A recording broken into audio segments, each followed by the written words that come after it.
Chapter 9 is going to focus on shorting lower highs on stocks that are spiking, one of the methods I have used to try to time the top of a spike. The basic idea behind this strategy is that even the stocks that are big runners, they don't just go straight up. There's usually a lot of choppiness along the way and a period where the stock has to pull back and consolidate before it can set up for the next leg higher. My goal is to get short into that big upward move and then cover into that pullback and consolidation while the stock is deciding which way it wants to go. I want to take advantage of that predictable pull, and then I want to cover up and I want to move on to the next setup. This is definitely one of the more risky strategies, especially if you're bad about cutting losses. It's very easy when you see a stock running to say that the move is too much or that the stock can't go higher, and those are assumptions you just cannot make with these, because most of the time you will be right, but on those rare exceptions where you're wrong, you get yourself into some serious trouble. Also, since the stock is still green when I'm shorting it, since it is still into strength, still into a spike, I have to be careful to make sure I take some size off into pullbacks. I need to pay myself along the way. If I get over patient, it's very easy to let a winner turn into a loser. I'm not shorting into these spikes thinking that I'm shorting dead top of the move and the stock won't go any higher. It's just looking for that quick short-term pullback. The main stocks that I'm shorting with this strategy are the ones that are on my top percent gainers scan. The ones that I feel already have run quite a bit and might be ready for that pull. Timing that is not easy, and a lot of times you're going to get faked out along the way. Basically, I try to let the stock run. I try to let it spike, run out of momentum, and then have its first hard pullback. And once we get that first hard pullback, that's when I start watching especially carefully. Then I want the stock to bounce back towards the highs. I want it to put in a lower high ideally, or maybe even double top. But my goal is to get short into that bounce back up after the hard pull and risk off of the high of the day. That way, in a lot of cases, you at least get a pullback, retesting that previous low, but a lot of other times, you will get further crack, further fade, and have a chance to cover up for even more in profits. In order for me to trade one of these, it does have to be well above average volume. I need it to be a nice liquid stock. And I also want it to be a large run from its previous support and consolidation area. Large, it is a relative term. I know a lot of people want there to be a set number percentage for that, where I say, oh, if the stock is up 25% or if it's up 50%, I start looking to short. No, I don't really think like that. I'm looking at the daily chart. I'm looking at how much this is running relative to its typical action. Attacking these on day one of the move is the most risky, so I usually do prefer it to be day 2 or beyond. I want it to be a second up day or a third up day, maybe even a fourth up day, because the further and further along we get into the run every passing day, the pullbacks should become more and more severe and more likely to lead to total collapse. I'm going to walk you through a few examples here using VLTC as my guide. VLTC is a stock that, as I'm recording this, it recently has been running quite a bit. So we're just going to go through a few examples of how I would apply this strategy to VLTC on its way up and give you an idea of some of the winning trades and losing trades that I might take. The first chart you see here on VLTC should look fairly familiar because this is actually some of the action you saw earlier in the DVD when I was playing its breakout. It had this first big spike from the 425 area up to $5, and then it did pull pretty hard back down to 475. But that's not a move that I would consider for a short because it did just break out past the 475 area. So I don't think it's extended enough yet. I'm thinking about how much is it up past that breakout area. And 25 cents a share, which is less than 10% in this case, that's just not that much. But as it continues up, the first really hard crack, really hard pull we see out of it is up near this $6 area. And you get a nice hard pullback from about 580 or 590 all the way back down to 550. After that crack, we start to get this bounce. And this bounce is an example of something I would look to short into with that 590 high of day risk. As we move on to this next chart, you can see that we did get some further fade after that peak up. It perked out at about 580 it looks like on the lower high, and then faded right back to that 550 area, and after some consolidation even cracked under 550 briefly. This is an example of an idea that would have worked out okay, and I would have been covering into this move. Maybe I would have saved a small piece for a bigger move, but I would be paying myself along the way into the fade. But if I had stayed over patient, if I hadn't paid myself, if I had tried to hold out for total collapse back down to $5 or under, I would have put myself in a world of hurt because this did squeeze back, this did reach new highs. And later, as it broke past this 590 area, I would have been forced to cut the loss. The very next morning on VLTC is another example. We had this big gap up in morning spike from a low of about 625 all the way above 7. It topped out at about 710 that morning. And then we had a quick 50 cent a share pullback back down to 660. After that pull, here we go again, another bounce. And that bounce is something that I might think about shorting into. I would short into that lower high, 680, maybe 690, something like that, and I'd be risking off that high of day at 710. There was a quick couple of minute pull back into the mid 660s right after that, but then it blew right back up to the highs of the day and broke through 710, and I would have been forced to cut that loss. So in this example, it would not have worked. That doesn't necessarily mean the play is over though, and that doesn't deter me from trying again. I'm going to let the stock go higher, and next time it sets up, I'll just try again. And the next time it sets up, it is topped out up in about the 740 area and then had a hard crack right back under $7. So into the first good perk after that crack, up to this 725 area. I'm trying again. I'd be shorting there. In fact, I did short there. I got short at about a 723 average if I remember correctly, and I was risking it off of the 738 area. In this case for VLTC, this was the day of the big pullback, day 2 after the breakout. It pulled all the way back down into the 580s. So well over $1 a share from where I entered. Unfortunately, I wasn't able to stay very patient with this. I covered in pieces along the way down.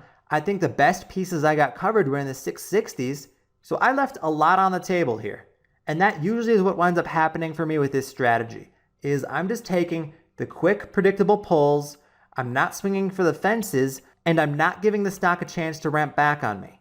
I don't turn it into a guessing game of whether the stock is going to totally collapse or not. I just pay myself along the way, and then I move on to the next setup. Let's move on now, showing a couple live trade examples of me putting this strategy into action. The first example of this strategy I want to take a look at is ARNA. Right now, ARNA, it's having a huge run. It's traded awesome volume today compared to any days previous. And really, it's getting to the point where I feel like it's a bit overextended. It's up quite a bit on the day already. You look at the daily chart and you can maybe see some resistance here in the 480 area. But since there wasn't a whole lot of volume on that day, nothing even close to above average, it's not something I'm weighing in too heavily into my decision making here. The reason ARNA has my attention right now is because this really is the most extreme pullback it's had all day. So now that it's having this hard fade, I'm thinking maybe a top is in, and I want to watch rebounds, and I want to short into a rebound with my risk off of that 484 high of day. I really am looking at this more on just the intraday basis at this point. I'm trying to look at this chart and pick up whatever key levels I can from it. And the other thing I noticed is that we have had a few dips here earlier on the run up that all held above the 450 area. So it's possible that if I short into this perk, the next dip does hold this 450 area again. There's still potential for profit there, but ideally we put in a lower high or a double top and then fade off and snap below 450 and start to have a really nice fade down. And I will be paying myself along the way into that.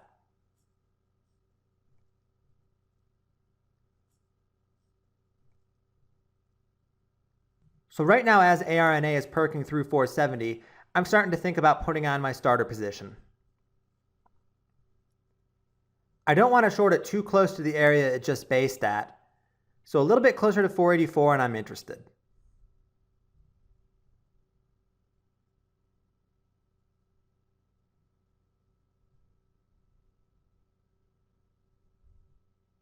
I decide right there mid 470s is good enough for me.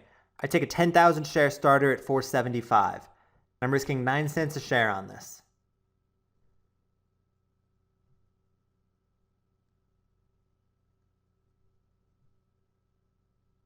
The closer we get to that 484 area, the more I'll want to add.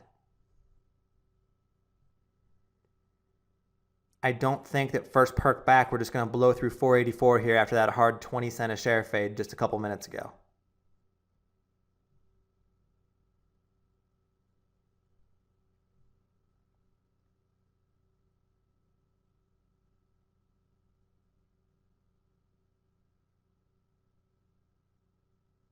So far, mid 470s have held pretty well. It's looking like that might have been a lower high.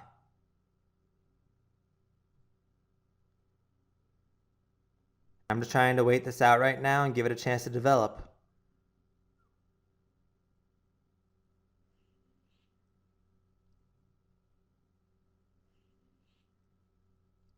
Since it does seem like it's a little bit heavy to me, a little bit weak, I put in another 10,000 share order at 473 on the offer. I filled most of it already. I'm up to 18,850 shares from a 474 average now. And right there, we start to crack back under 470. So it's looking good for my short right now, but we are fading back into this support area where the last dip supported and where previous dips supported just above 450. So this is kind of the moment of truth for my short. I need to start seeing some real signs of weakness and some breakdown to make me think this is going to roll over further.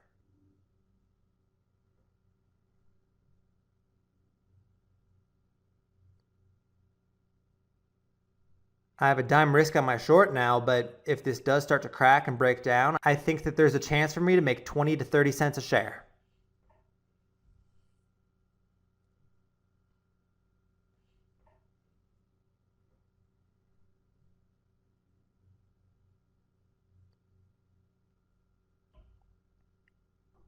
Mid 460s are testing right now.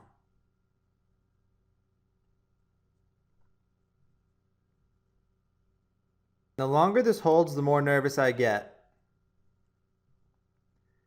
This is the toughest part about shorting into these moves, because this is still a very green chart on the day. This is still intact. So I don't know if this is simply consolidating for the next leg up, or if it's about to have further breakdown. But I've already got a little bit of cushion on my position, and my risk is very under control.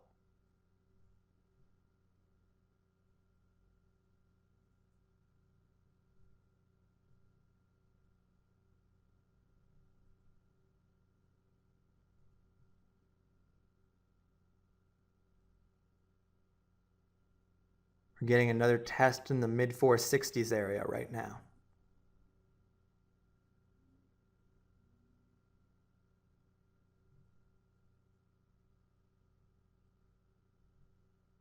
We briefly were under 465 there. We had some 464 prints.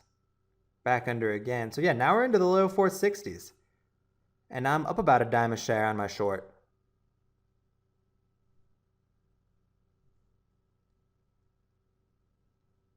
So just a little more support to crack, and then this really should start going in my favor.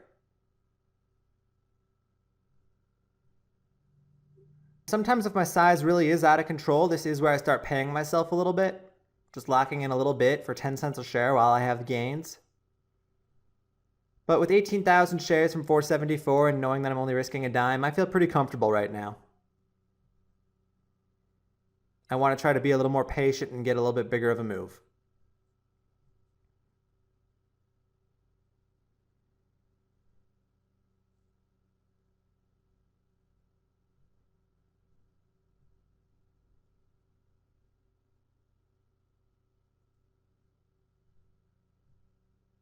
So far, low 460 supported. We're actually bouncing up a tiny bit right here.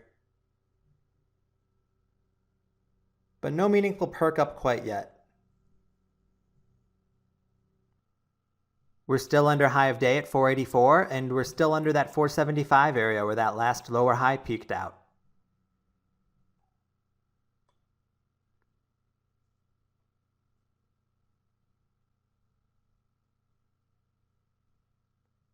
We do start to perk a little bit back through 470 right now, though.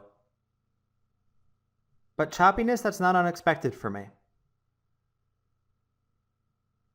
If I start to see some kind of a trend reversal, like maybe it gets over that 475 area, then I might start to get a little bit more concerned and start thinking about an exit strategy. Right here, we are retesting that last lower high.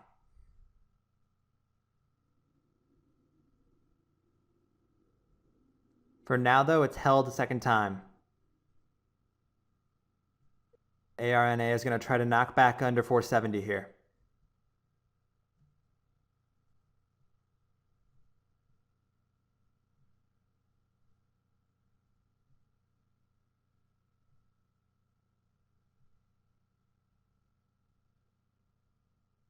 I decided to start taking out a piece right here at 468. I'm looking for some covers because I just don't like how long this is taking. I'm losing patience. So I want to get out a little bit into a dip and downsize. I didn't like that last retest of the 475 area.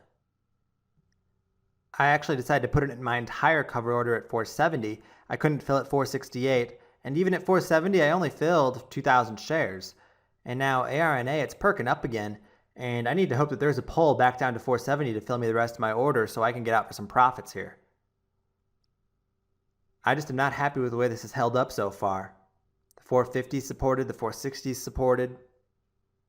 This is starting to look like it could curl up and spike on me. It is a bit impatient of a cover since my risk level hasn't been hit yet, but I'm thinking conservatively right now and I don't want it to even come to that.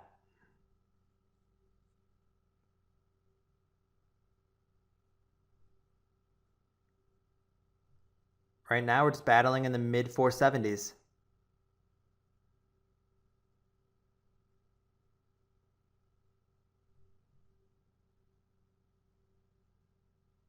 I'm not going to chase it up here and stop out into the strength at this 475 area. I'm only stopping out into strength if high of day breaks. Right here though, we perk through 480. We start running back towards that high of the day. 484 breaks and now we're at new highs. And I have to throw in a cover order at 485 for the rest of it and I get filled. And I just took a $1,700 loss on that position. So ARNA here, at best, I had a chance to take maybe 10 cents a share, but I didn't take it. I wound up having to cover into the strength on the high day break, and I'm left with a loser. End of day, you can see it's a good thing I did take that loss though, because it kept going. I got up to 610, and along the way, when it went to 610, it really never offered any kind of a good pullback again after consolidating for a little while in the high fours. So if I'd gotten stubborn, if I let this rip through 5 on me, my best case scenario is probably a cover into that dip down to about 520. So I saved myself bigger losses by cutting, but it was unfortunate that I was trying so early there. At the time, it looked like a great opportunity. It looked like it might be topping, but I was wrong. It held together very well, and I was forced to take the loss. Sometimes that's just how it plays out, and there's nothing you can do but stay disciplined. Next up, let's take a look at NDRM. NDRM is up a ton on the day already about 100%. So far I've had success trading it. I'm up about $10,000 on it so far, so I've had a great morning with it. But as NDRM keeps spiking, I think that this is getting more and more ridiculous. I see a stock that is up huge on volume unlike anything it's ever traded before, and I'm thinking, when is it gonna pull back? When is it time to short? This most recent run is pretty much straight up from 1150 to this 1260 area. So I'm waiting to see some sign of cracking action, some sign of weakness. After we have that hard crack, after we have that weakness, then I will short a pop and I will risk off of whatever the current high of day is.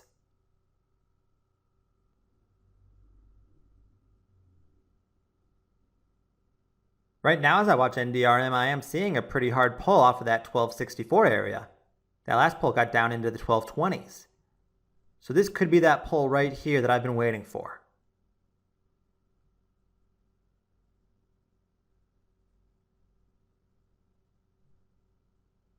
Right there, we just had another knockback into the low 1230s, high 1220s. So my problems start right here with that entry. I put on 5,000 shares at 1235. That wasn't much of a pop off of the lows. Now we're getting the perk that I should have waited for back into the 1250s. So right there, I did add some more. I got my average up to 1240 and I have 10,000 shares. I want to risk this off at 1264, the high a day. But wait, right there, already it blows right through 1264. And now is my second problem, because I decide to hold on. I get stubborn. All of a sudden, we're up in the 1280s. I know I've mistimed this. I know that that was not at all what I wanted to see happen. I wanted to see lower highs and for it to roll over. I didn't want to see it blow right through high a day. But I didn't really wait for a hard enough pullback, and I set myself up for this to happen.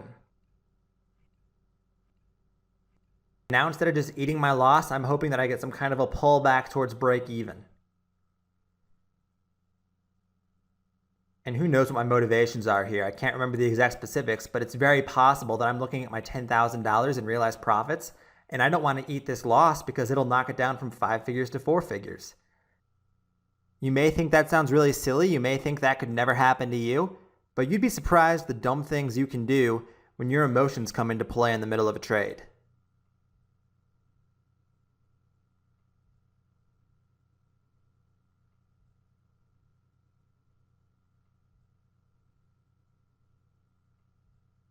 So now NDRM is just continuing to squeeze up on me. We just ripped right through $13. And mistake number 3 is as I continue holding on to this, I'm thinking to myself, it's already up way too much. It's up 114% today. This is ridiculous. It can't possibly keep going. At some point, it's going to have a great pullback, and I'll just take off into that. I don't want to cover into the spike. I don't want to chase strength. I just feel like it'd be very foolish to do that. Basically, I justify my stubborn hold. I assume the stock can't go higher, and that is a very, very dangerous assumption to make. Because even if it only happens 1 out of 100 times, if you get stubborn enough, if you add enough, that 1 out of 100 is all it takes to blow you up.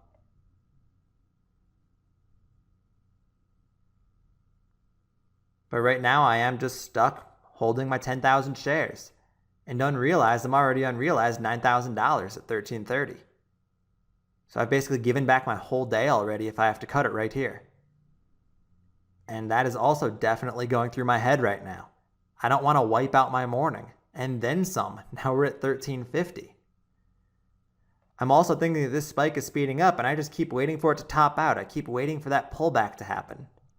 I just want the spike to top. I just want to get out into the pull. That's it. That's all I'm asking for right now. But the stock is not giving it to me.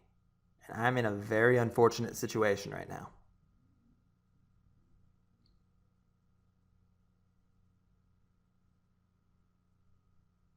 I am now down $1.50 a share. And this all happened in about the last 20 or 30 minutes. And NDRM just perked through 14. Now after that 14 perk, we're getting a little bit of pullback.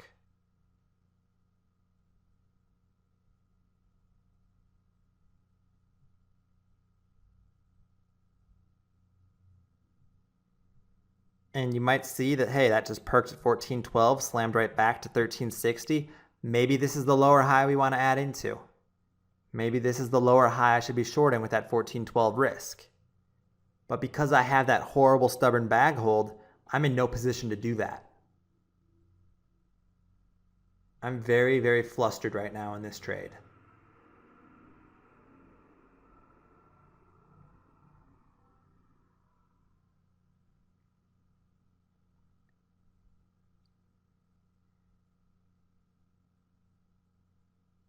Right now, I'm basically just sitting and waiting and hoping that this turns into a really severe pullback so I can somehow get out okay.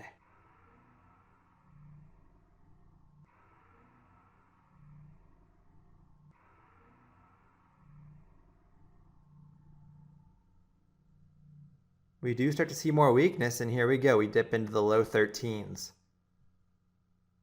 But even this dip right now, it helps, but because of the situation I put myself in, I'm still down $1 a share. If I had cut this at high a day like I had planned, like my strategy says I should do, I lose 20 cents a share. Right now, I'll be lucky if I can get out for less than $1 a share of loss.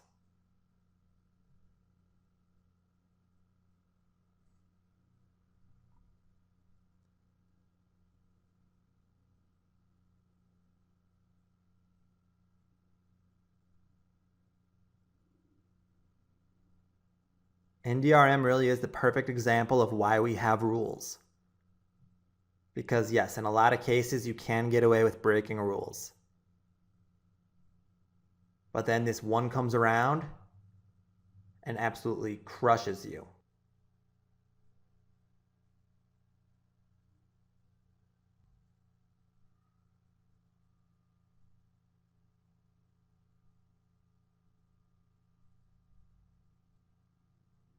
So after a little perk there back into the high 13s, NDRM is fading back off. Back to the low 13s now, and hopefully setting up for some more fade for me so I can get out okay.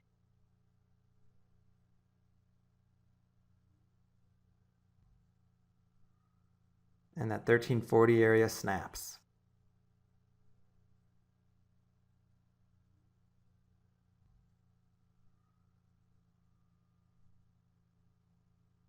So we're right back into the low 13s now.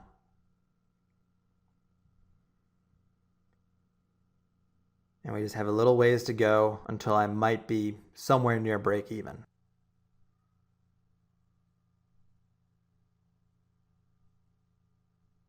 And unfortunately, that is the other element that comes into play now. It's very hard not to think, oh, I'll just hold for break even. And you get that dip that's trying to let you out, but you don't take it because you just hope it goes a little further. Talk yourself into holding for just a couple more minutes because you don't want to take a loss right here when if you'd been 5 minutes more patient, maybe you could have been out for break even.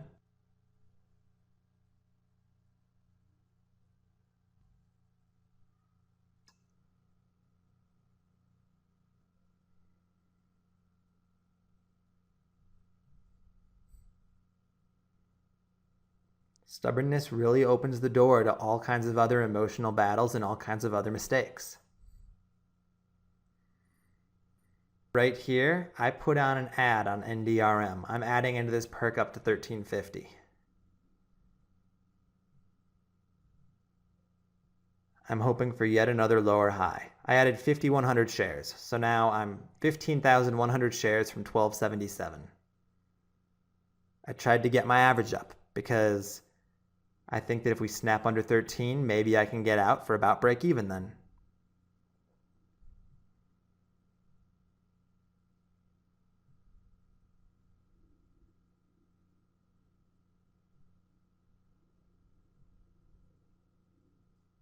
So far, NDRM isn't really giving me that dip that I want though, back into that 1310 or 1320 area where it bottomed out last time. Right now it starts to retest.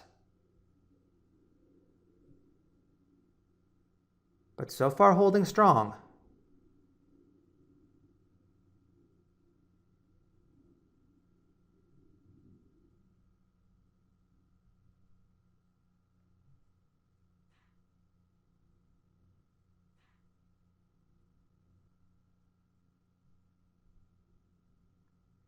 Just dipped under 1320.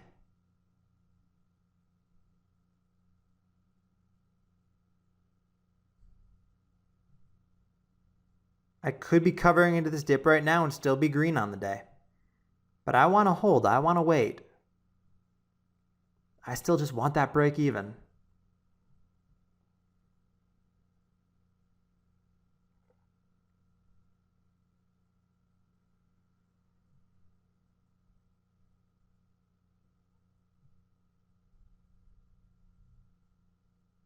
I'm not thinking about the fact that this is already down $1 a share from its highs. I'm thinking about where it is compared to what I'm in from. And now, unfortunately, we perk through 1350. And it starts to look like NDRM might be changing trend.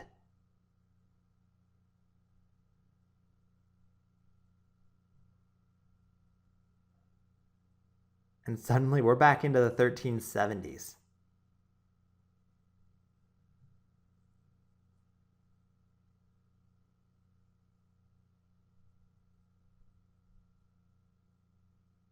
I added once again into that perk.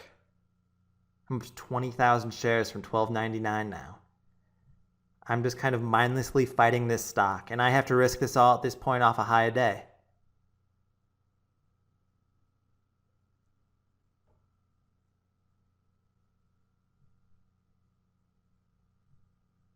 I will allow myself to add sometimes when a position is going against me, but I have to cut if it breaks high a day here.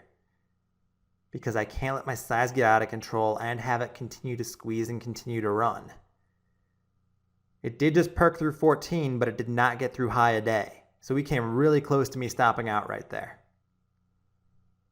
And now we get another hard slam back down from about 1410 down to 1370.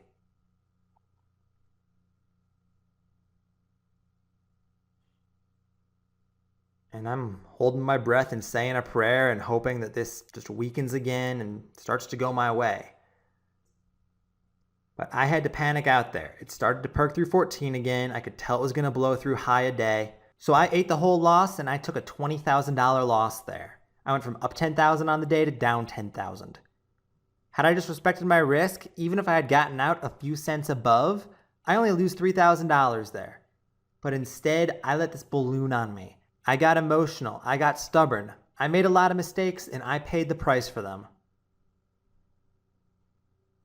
Even though I just took that big loss on NDRM, I'm down, but I'm not out. I'm still watching this because I think that there still will be a good pullback at some point today. I want to try again. I'm just going to let it run further, and then I'm going to reset, I'm going to start fresh, and I'm going to try to do what I should have done the first time. So right now, we're back to square one. We're looking for the first hard pullback off of a spike.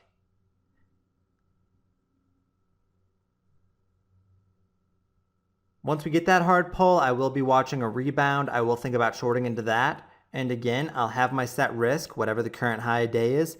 And hopefully next time I respect it.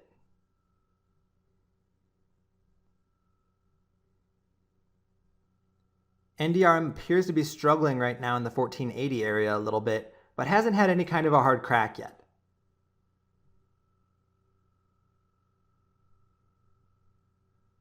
That 1450 area seemed to be supporting, but right there it just snapped under. So now this is kind of a hard pullback. We're down 60 cents a share all of a sudden from high of day. So here comes my redo. Into this pop, I can try short again. I can risk it off that 1480 area, and hopefully I can get several legs down to cover up into along the way. Make back some of those losses.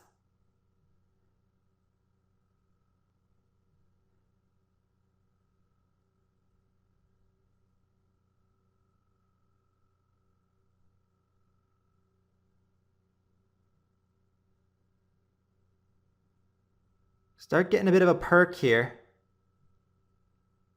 And I did put in a short order at 1444. I was on the offer hiding my size. I filled it all. So I'm risking 35 cents a share about.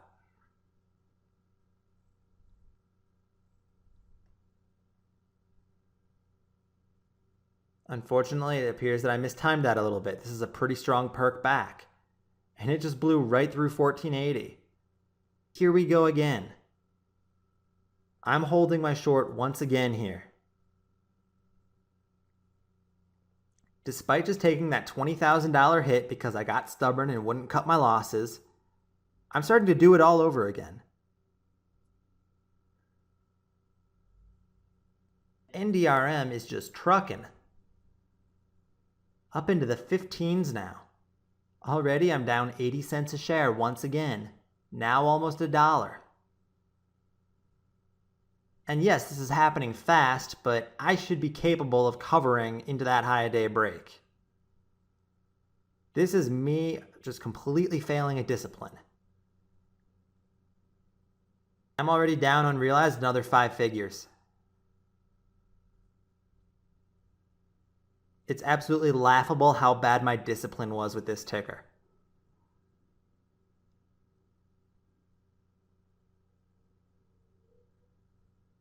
I wish I could say this is a problem I only had with NDRM, but I've been known to do this sometimes. This does happen to me. I will let myself get stubborn sometimes with these shorts on the ones that I feel are just running too much, and all of a sudden I'm in a world of hurt.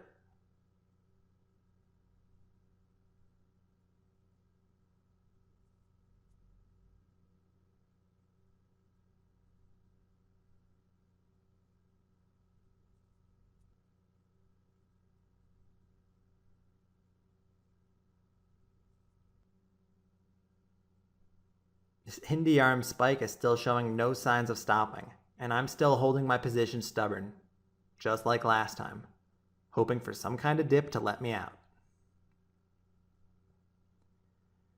Seems to be going the opposite way though. I'm down almost $2 a share.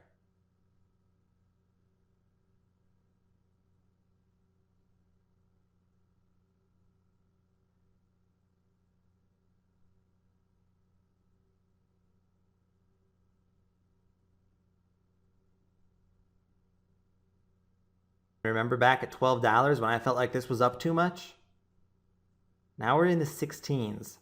I'm down over $2 a share. The stock is up almost 170% on the day. I started making assumptions about what the stock could and could not do, and I'm getting knocked on my ass because of it.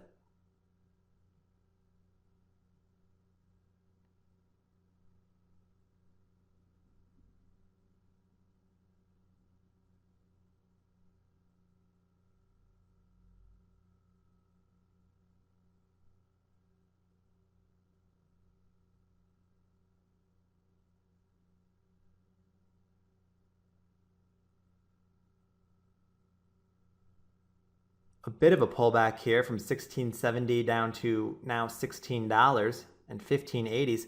So this is a dollar a share crack right here.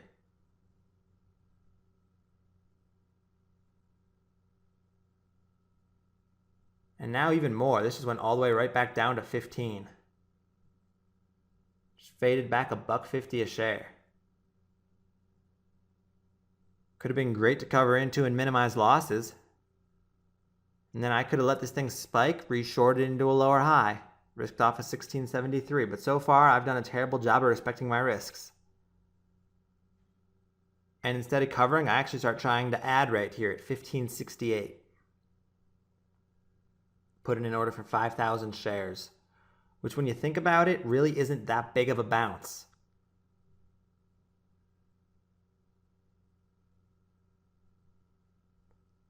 But so far the ads, they're working out okay. We were fading back a little bit right here. Back into the low 15s and looking like we might snap 15 even. And we're down into the 14.90s. My average was up to 14.85, so I could be out for minus 5 cents a share and I could be out for minus 10 cents a share. Since this is such a hard crack, I still want it to turn into a gain, or at least into break even.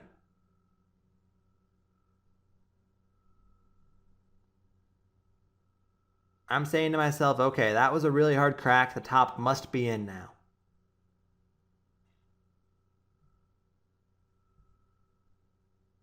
So I'm just sitting back, trying to be patient.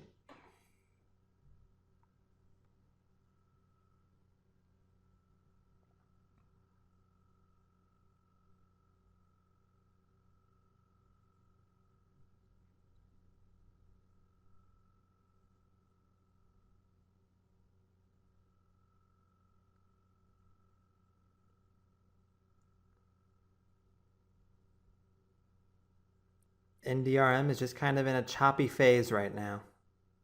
It had bounced back to the mid 15s, faded back to the low 15s now.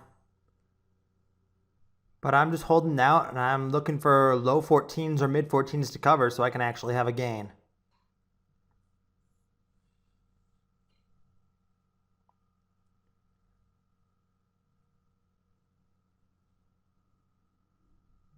NDRM perks through 15.50 now though. And suddenly starts flying on up. We're retesting the $16 area now. So it's having a real bounce now after that really hard pullback.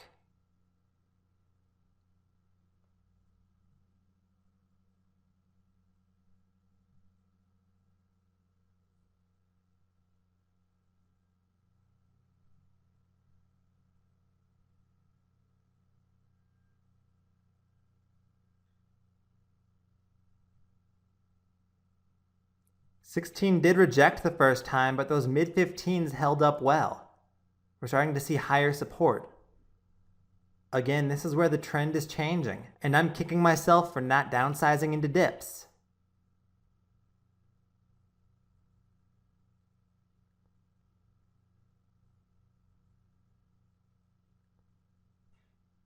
NDRM busts through 16, and all of a sudden we're within 50 cents of high of day.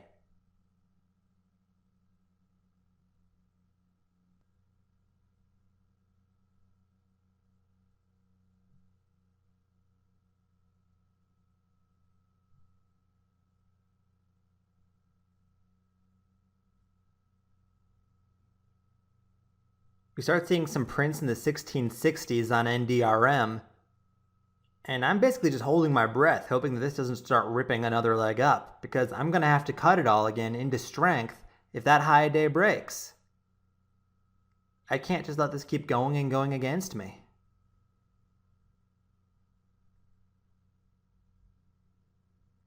We have another dip here under $16, but I don't want to take this. I want it back down in the high 14s like it was before.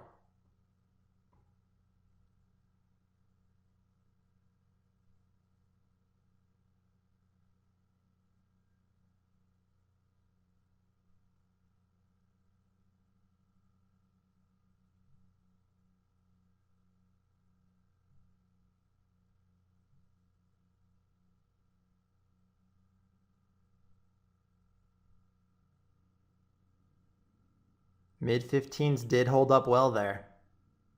And now we've perked back through 16 again. And it's starting to look really threatening that this might break to new highs and I might have to take another large loser.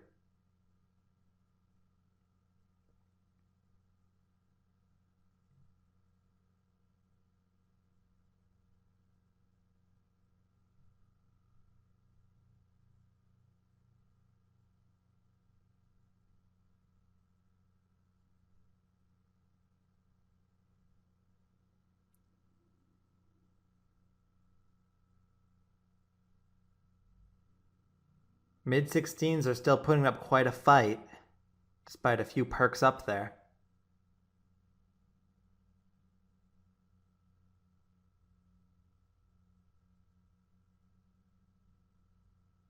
We just can't seem to get that crack and start fading off like I desperately needed to.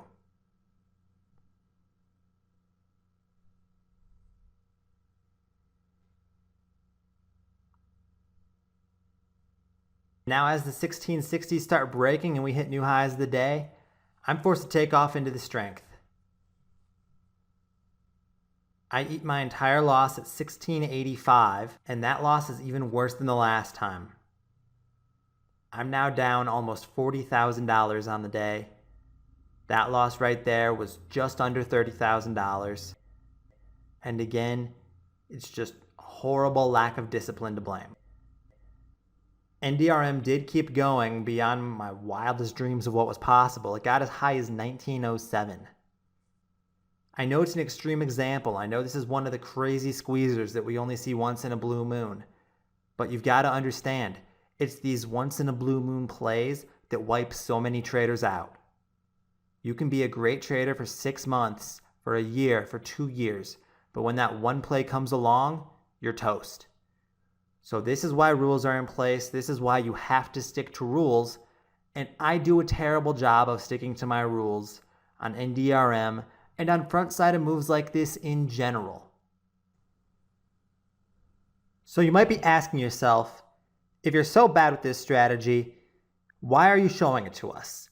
And the reason I'm showing it to you is because this hammers home a very important point as a trader. You have to be able to recognize what is not working for you. Just like I realized that shorting into day one of a big runner based off of intraday resistance wasn't working for me. Why stick with a losing strategy? There really were quite a few problems that I ran into with this strategy. Even the ones that worked, where they turned into big faders for the rest of the day, I would never be in for most of that move.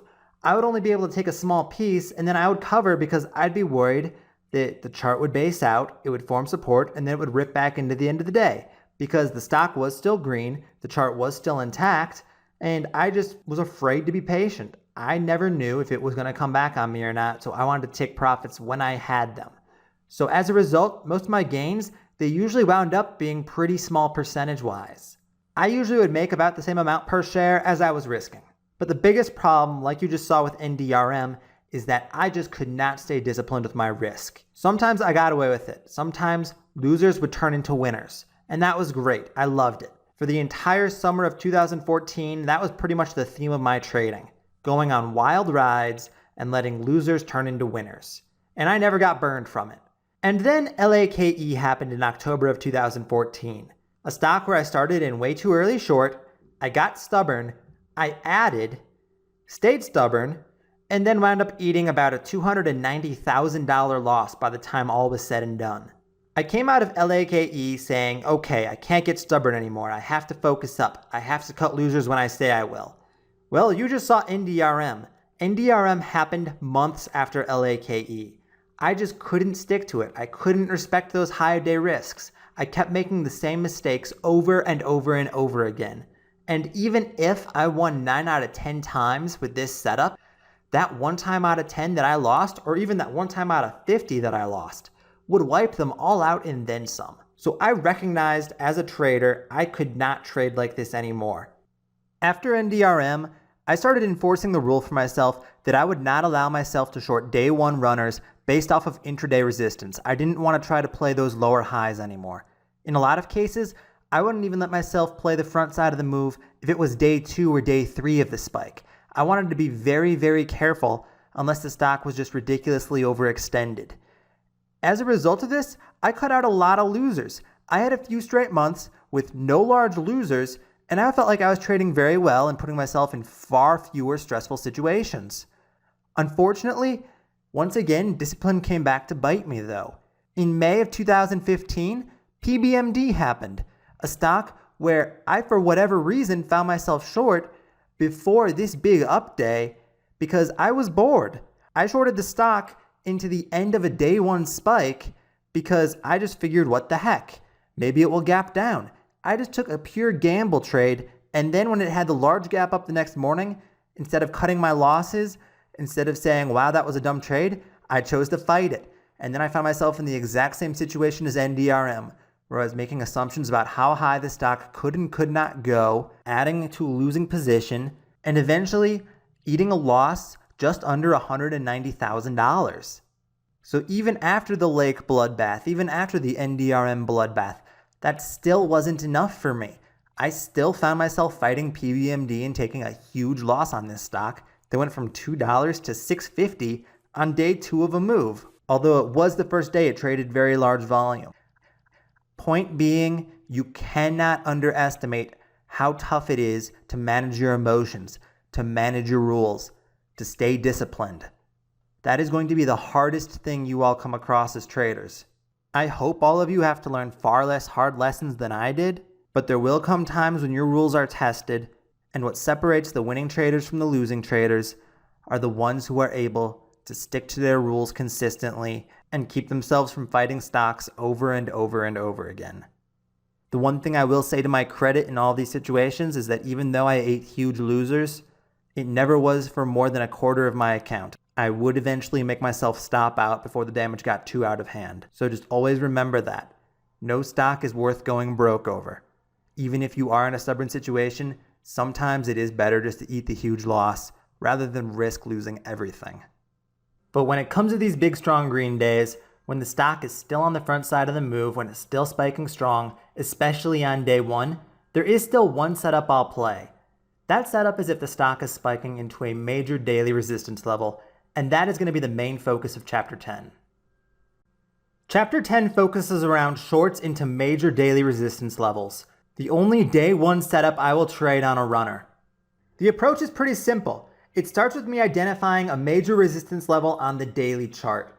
Obviously, not all big runners are going to have a major resistance level on their daily chart to play off of, so that helps me weed down what I should be looking at and what I should be playing.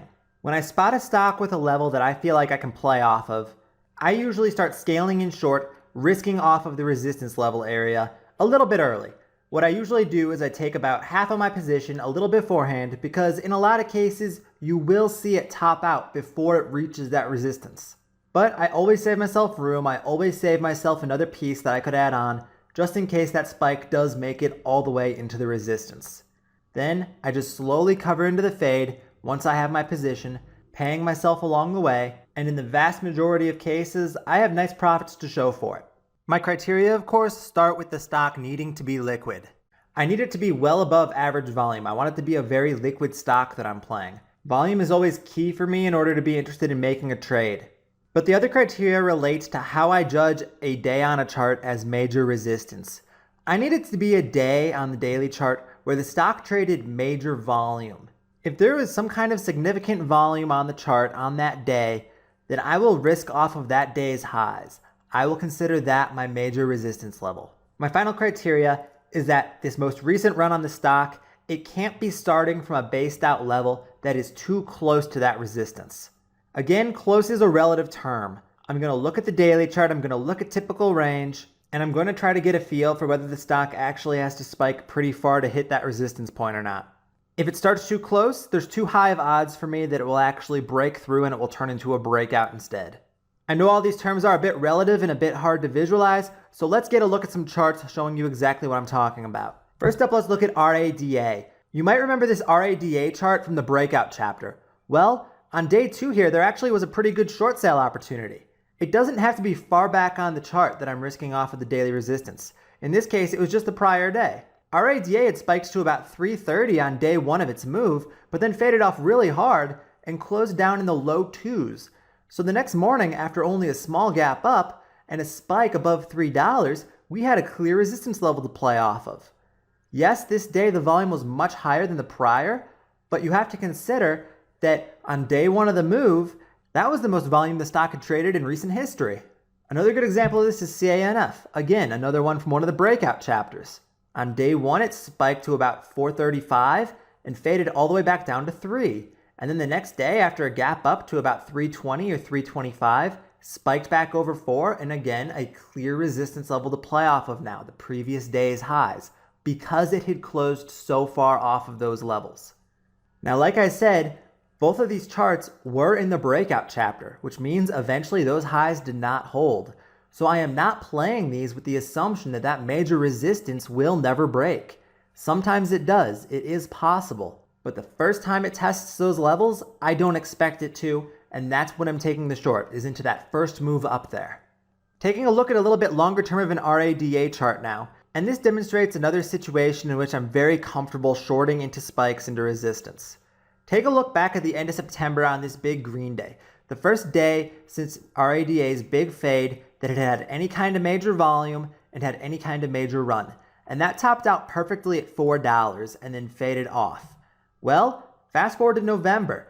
The stock had a spike that morning. You can see the top wick of that big red candle. And that topped out in the high 370s and then faded off all day sub 3. That's an example of a spike into the resistance area. And that $4 resistance from back at the end of September, it held. Again, you see it in the beginning of December. A big spike up from the mid 2s all the way to the high 380s. And the next day, it couldn't break through 4. It actually gapped down a little bit and faded back off sub 3.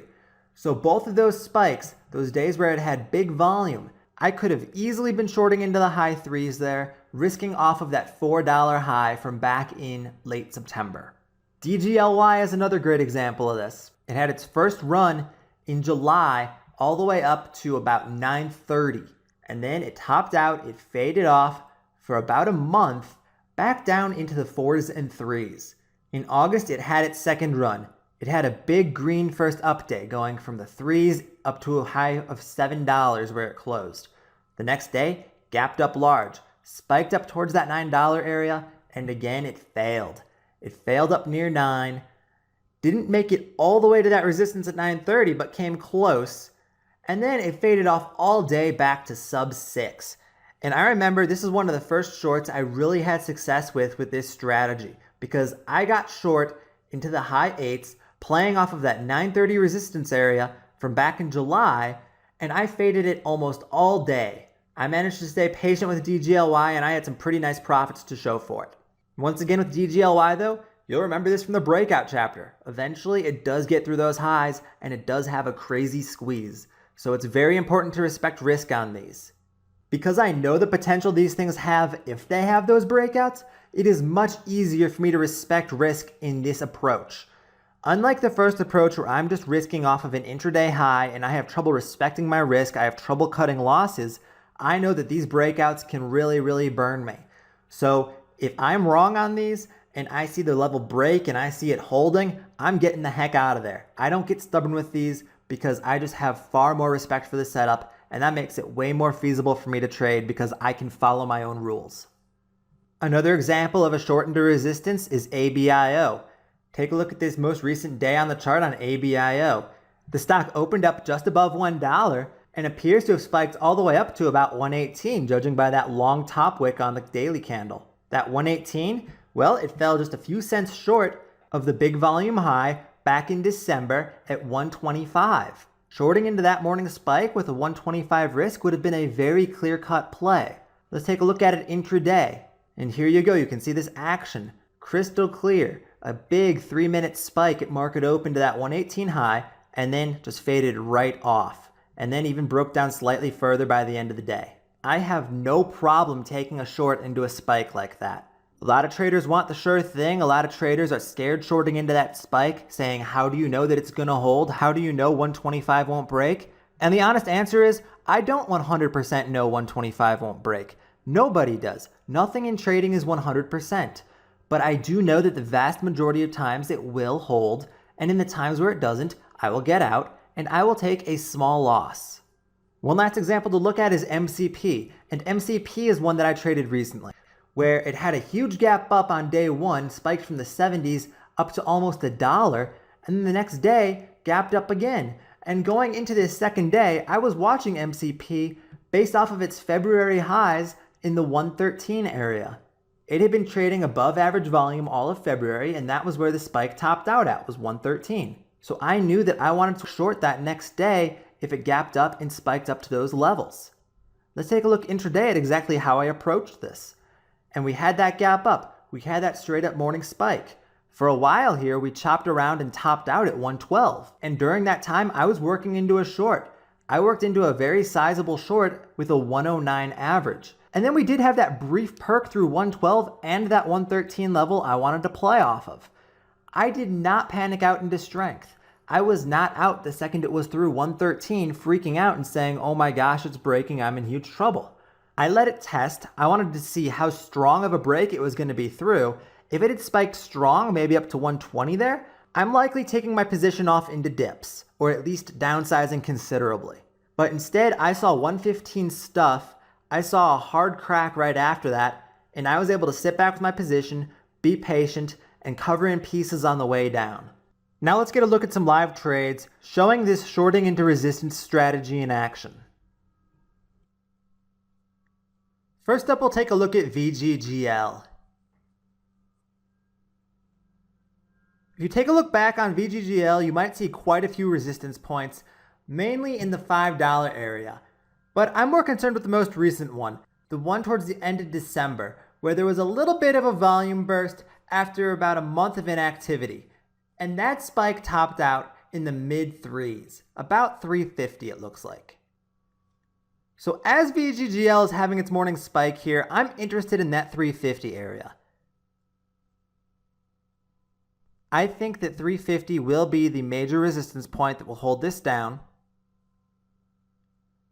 And I'm going to go ahead and go about my strategy of scaling in along the way. The spike so far this morning has gone from 250 up to a high of 315. Right now, I'm just watching VGGL hoping that it can push higher, because the closer to that 350 it gets, the better it is for me and the more size I can take on my position.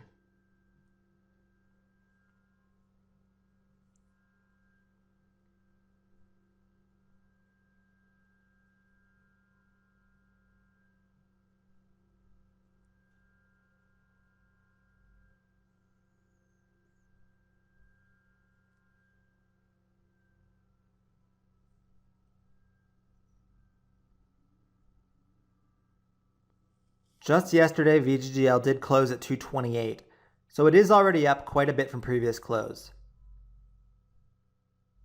I took my first 10,000 shares short there at 304, so 40 cents a share below that resistance level I want to play off of. The reason I started in there was simply because after that failed perk up to try to break past 315, I thought, oh no, VGGL might be tired. I started wondering if the top was already in, if that 315 was as high as it was going to get. So I took my first small piece just in case. Because like I said earlier in the chapter, these do stop short quite a bit. But if I'm wrong, if it does continue squeezing up, if it gets past that 315, 10,000 shares risked up to 350 is not excessive risk for me. I will let it run and I will not put any ads on unless this can get up into that 350 area. So I'm very comfortable with my position right now. I know how I want to manage it.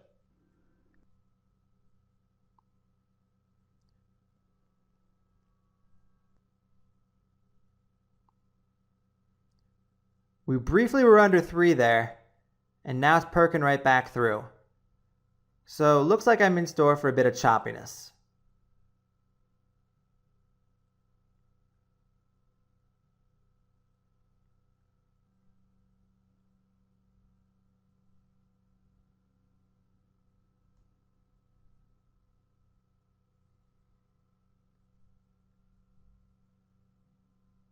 As far as covers go, I see that there's support down in the low to mid 280s from that previous dip. And after that, the next support really isn't until the low of day at 251. So as we get near these support areas, I will slowly pay myself and scale out along the way.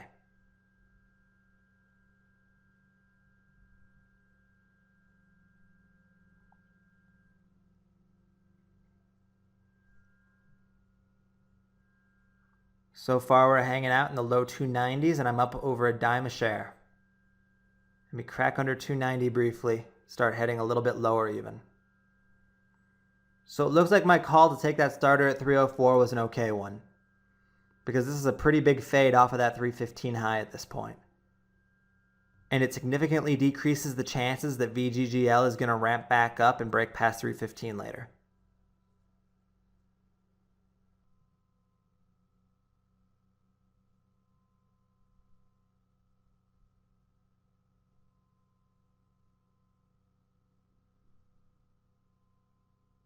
So as VGGL determines which way it's going to go, I'm going to go ahead and speed action up just a little bit more, just so we don't have to sit watching consolidation for too long.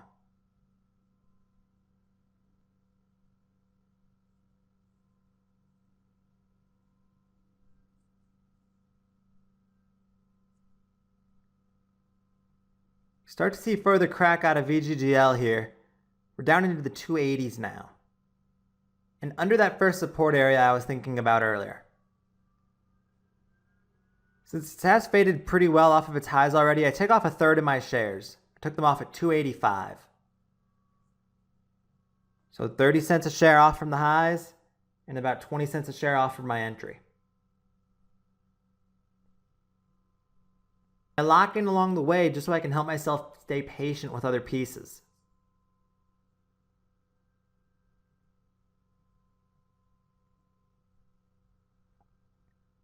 This could still put in a long consolidation and come back and break past 315 in an hour or two. I don't want to be stuck holding all 10,000 of my shares when that happens.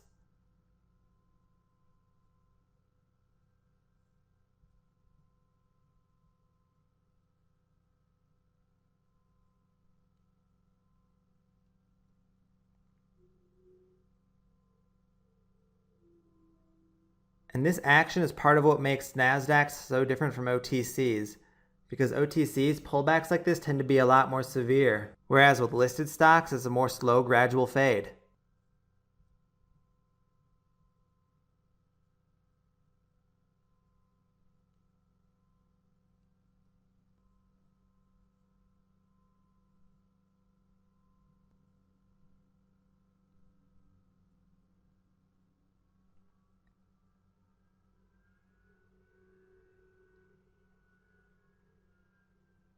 $280 cracks there, and it looks like we might start getting more washout.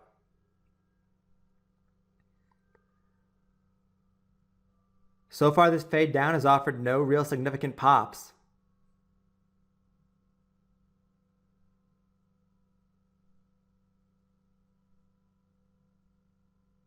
Nothing to scare me out or nothing to tempt me to put on an ad maybe.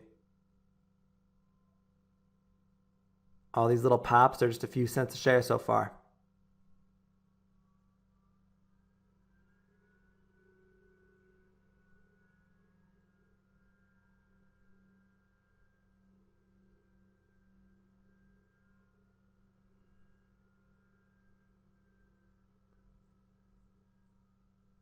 I'm still sitting patient with 2/3 of my shares, hoping I can get them off closer to that 250 area.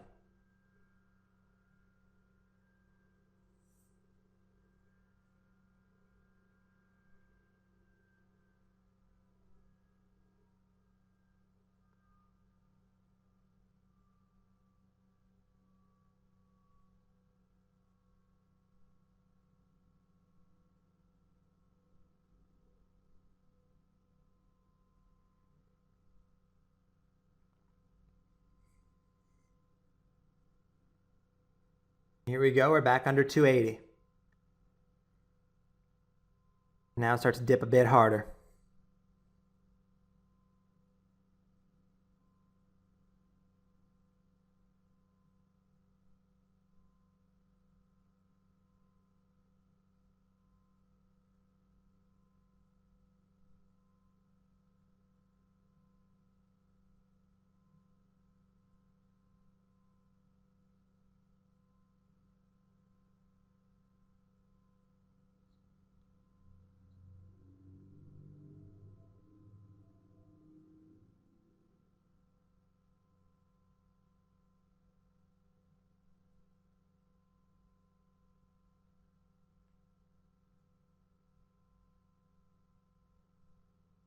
$280 just acted as a top on that last round of perk.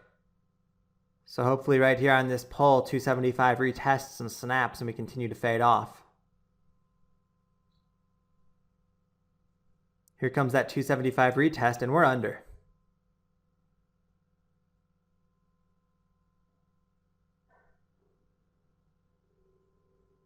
And as we continue inching down, I consider taking off more shares.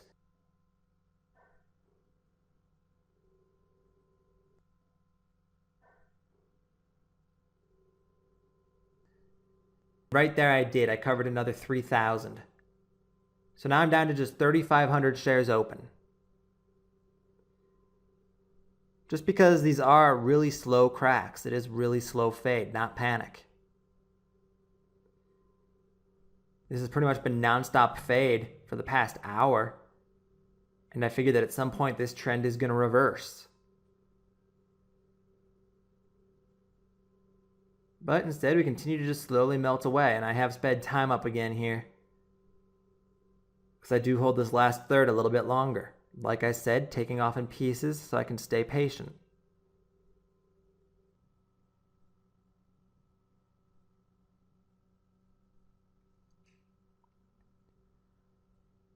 We briefly cracked under 270 there and reclaimed.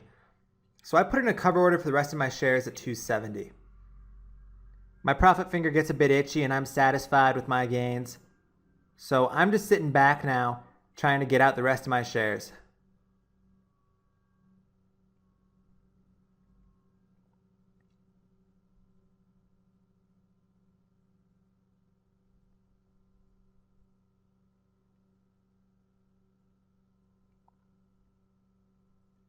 Unfortunately, only about a third of that order executed, and now we're ramping up a bit.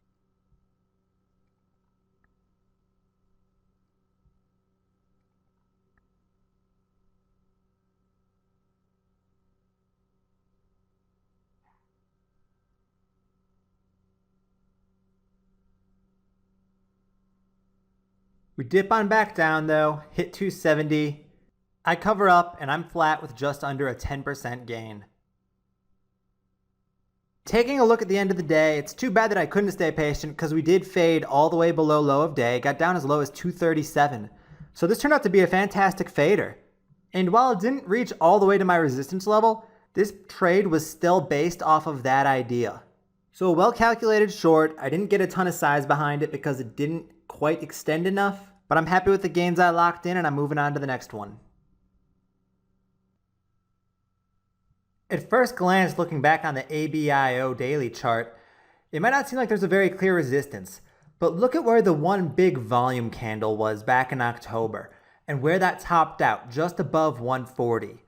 That is the daily resistance level that I want to play off of. So now this morning as ABIO opens and it is spiking on day 3 of this up move from a base of 70 cents, I want to short into that spike and risk off of that low 140s area. And I'm going to build in as we go. I know that there's a decent chance this spike stops short. So I'm going to take a starter before we get to 140, but I will save myself room to add just in case it does keep on pushing.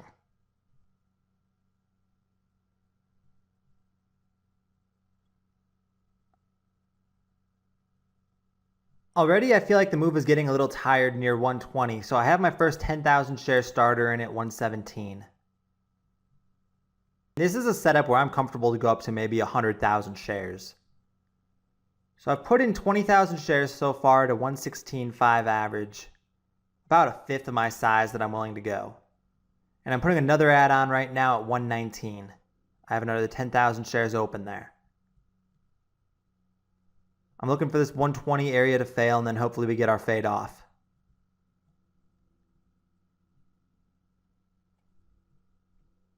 I filled the rest of my 119 order though, and then we uptick quickly through 120 and perk up to 125.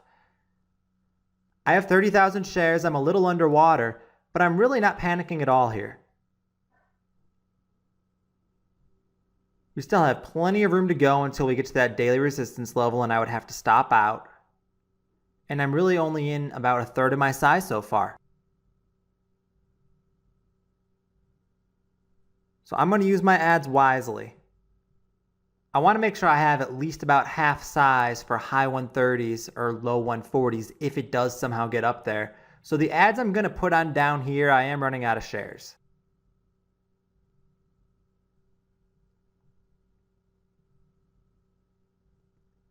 Right now, despite that perk up to 125 though, it still seems like ABIO is struggling a little bit. It briefly slapped back under 120 there. For now it's reclaimed, but I decided to put on more shares at 121. For now I'm up to 37,000 shares. Just a couple thousand shares left open on my order. Right there I fill the rest. Now I'm 40,000 shares from a 118.25 average.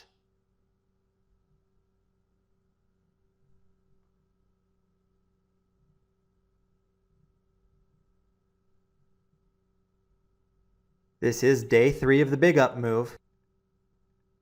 With every passing day, I expect pulls to get more and more severe.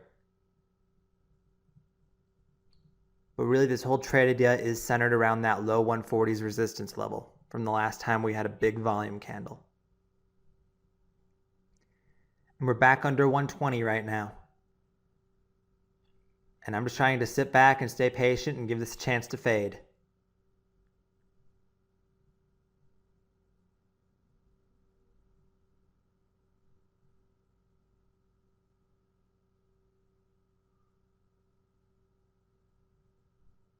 So far, so good. We're looking pretty weak.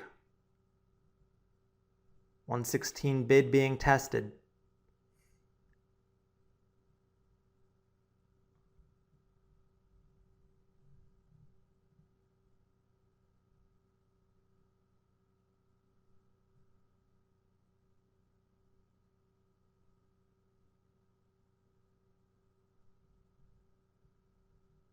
We have a little perk here back towards 120 area. But for now it's stuffed and we're right back on the 116 bids.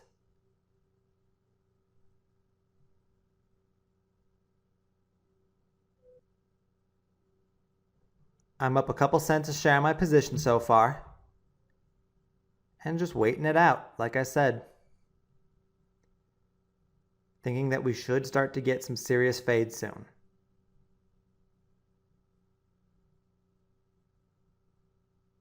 Even if this consolidates and grinds back up and breaks past the current high of 125, I will welcome that as a chance to add.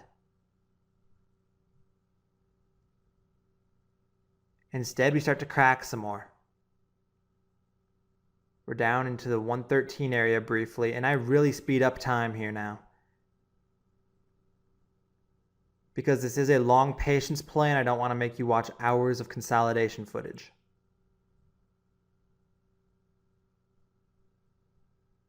I covered up my first 5,000 shares there, and another 5,000 right there around 110. I'm starting to slowly pay myself into the fade down because we're just above low of day. Low of day is the first support level I can think of, so I want to make sure I'm taking a few shares off right above it.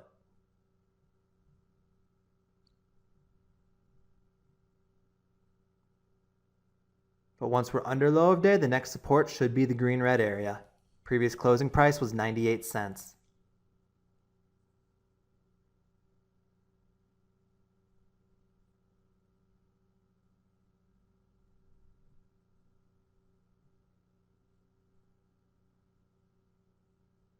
Although we have a little grind back up here, I'm really never tempted to cover into the strength.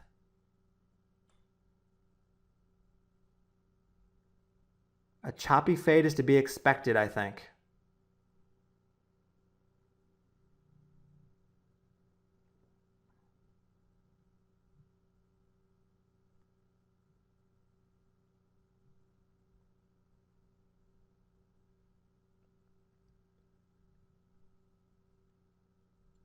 The bounce did get into the high teens there, but couldn't even retest 120.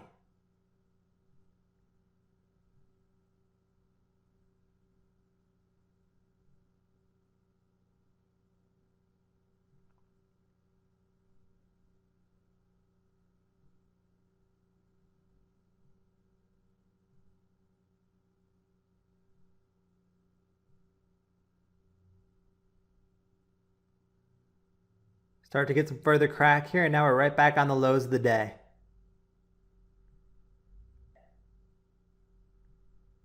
So that ABIO bounce might have even been a good adding opportunity.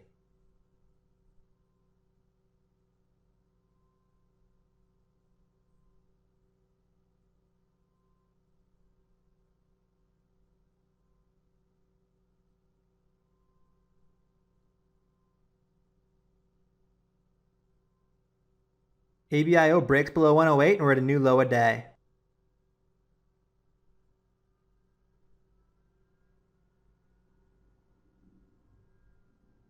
Had a slight speed up to the downside there, down to 104. I'm holding off on my covers though. I want this to get a little bit closer to that green-red mark, or at least a $1 test.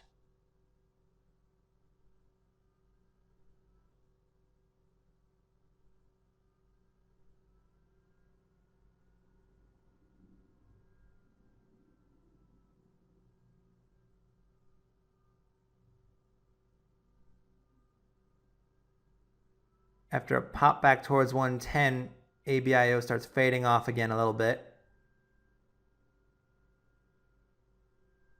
But like I said, this is just a slow and choppy one.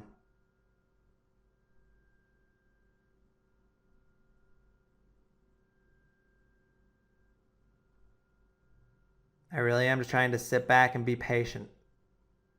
And you're seeing a lot of the day in just a couple of minutes here. It's already 1:30 market time on a trade that I started right near the open. I did cover up 10,000 more shares into this sideways consolidation because I'm getting frustrated that it's not fading off more. And I don't want it to perk back through 110 and still have 3/4 of my shares.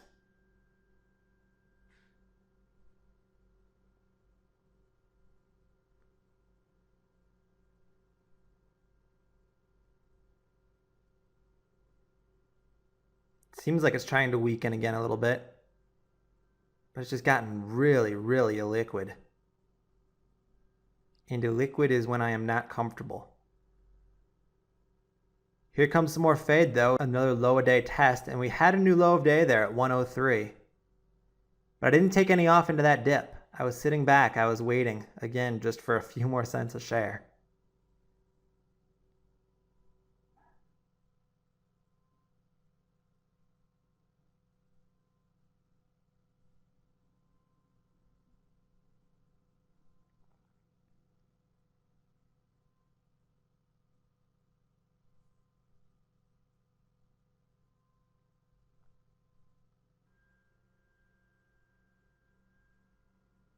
I start putting in cover orders at 106, 107, and 108 for ABIO, just 5,000 shares at a time, trying to get out my last 20,000. Because this is not breaking down like I want, it's starting to grind back. So I'm covering into a perk, unfortunately. And I filled all the rest there right as we faded out, so apologies for cutting that ending off a little bit, but I made it out with about a 7% gain. End of day chart here, you can see that that 103 was the low of day. It grinded up a tiny bit into the close before closing at 110. If there's anything I wish I'd done differently on this trade, I wish I'd been better about paying myself into dips rather than into sideways action after perks or into perks. My goal with the trade was to be kind of patient, give it time to work. But once the illiquidity of ABIO started to get to me, I should have recognized that, and I should have known that patience was not going to be easy for me. I should have known that I should have been paying myself into the dips along the way, because once I'm uncomfortable, I want to be paying myself into favorable situations rather than making emotional decisions when it starts to look like the stock might go against me. But even though my covers weren't perfect, even though I started in early on my short, I still got out of ABIO with a 7% gain, and this is a great example of catching the meat of the move. Because I traded it far from perfectly, but I still made it out with a nice gain, and that's what trading is all about. Recognizing that you don't need to be perfect, all you have to do is catch a piece of a good opportunity. Let's take a look at a slightly different example now with GENE. GENE is a different example because in this one, we're going to be shorting based off of the previous day's resistance level. Yesterday, it had a big run up to almost 770 and then faded off very hard into the close and closed at 614. So well over $1 from its previous high. My plan going into this morning is that I want to short GENE into a morning spike, risking off of that 770 area. And right now we're getting a nice gap up in the pre-market hours, so it looks good that I might get a chance to short around those levels. One thing that's a bit concerning to me is the fact that it's gapping up so much.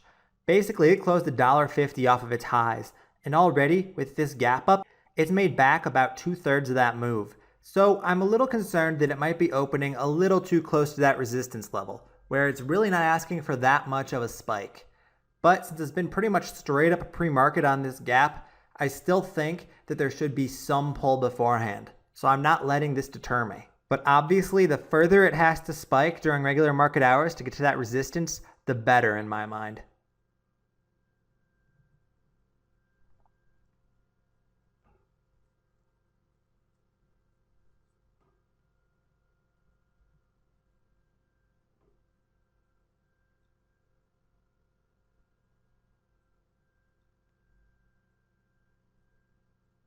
Market's getting close to opening, and we're up in the 720s on GENE, so this really is gapping up large. Market opens, and there's a little bit of weakness right out of the gate, back down into the low 7s. I'm not shorting yet because I want to see how well dips hold and if we do get that push up into the 768 area. GENE now is reaching new highs a day and approaching that resistance I want to play off of. The closer the better as far as I'm concerned, and since this was a big gap up situation, I am trying to be a little more cautious.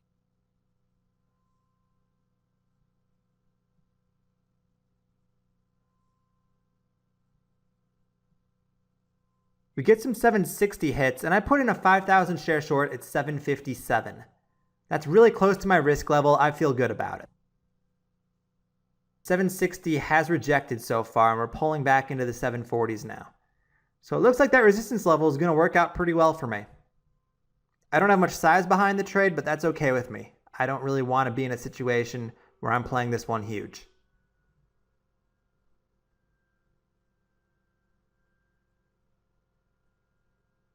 We're now dipping into the 730s.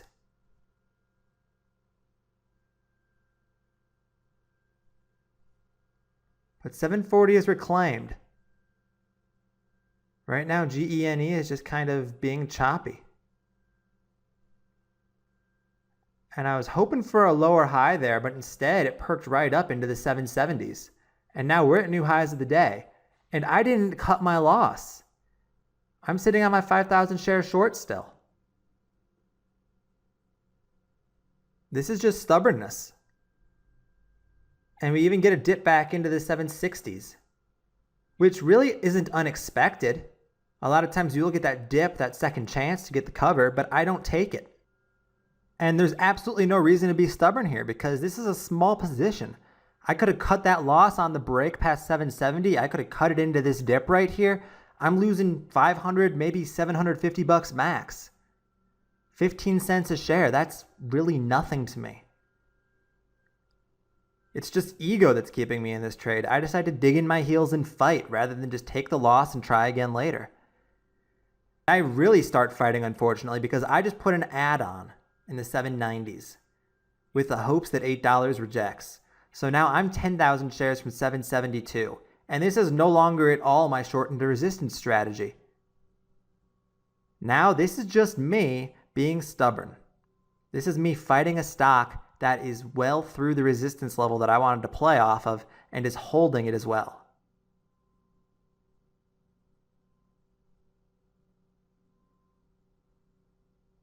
We blow through 8 on GENE. And all of a sudden, my could have been $500 loss, I'm down $5,000.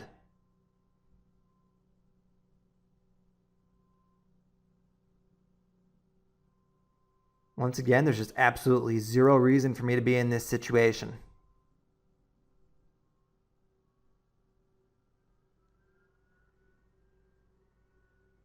Now I'm stuck sitting through this big spike, hoping that I get a pullback sometime soon to let me out.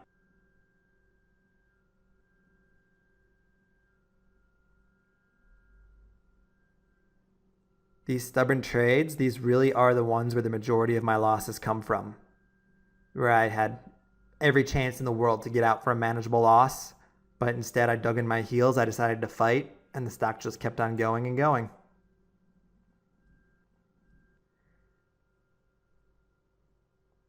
Remember that my plan on these shorts into resistance, they're to build in short based off of that risk level. When I built in short on this one, it was already through my risk level.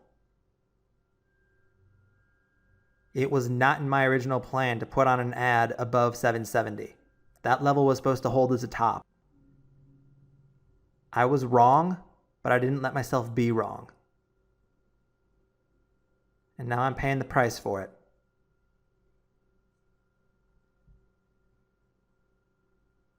It's not with any kind of crazy size, but still, it's just taking a very manageable situation and making it terrible.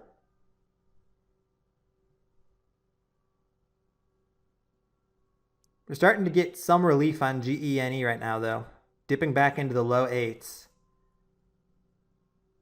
So maybe it will crack back under 8 and I can take off for my couple $1,000 loss at this point. Or maybe it will even be kind enough to give me break even. Looks like we're about to get an $8 test.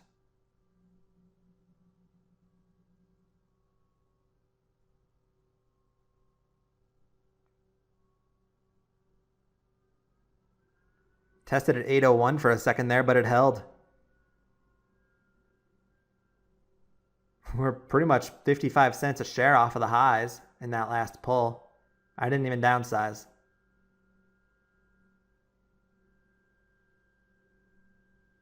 Sometimes as a trader, you will put yourself in stubborn situations like this. Nobody is perfect.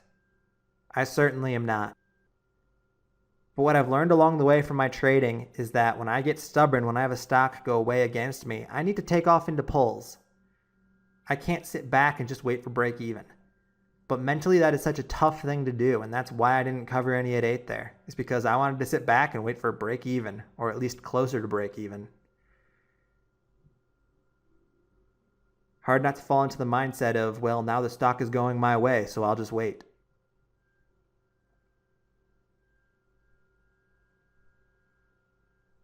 Usually the way it goes is it only goes your way for so long, and then it starts perking right back up again. And you have to wonder if you're going to get that lower high or if it's going to bust through to new highs and make things even worse.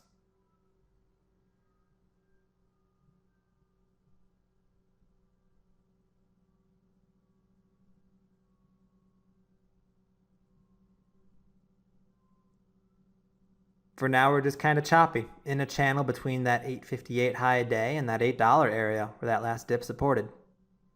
We've got to see which way Gene is going to break.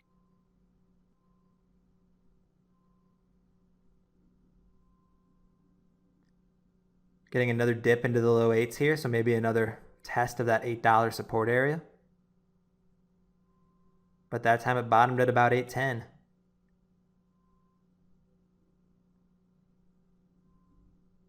Another 810 test there, cracked under. Low 8s being tested once again.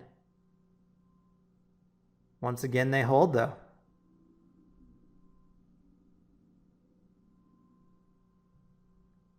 So not the best sign in the world for me right now that we can't break under 8.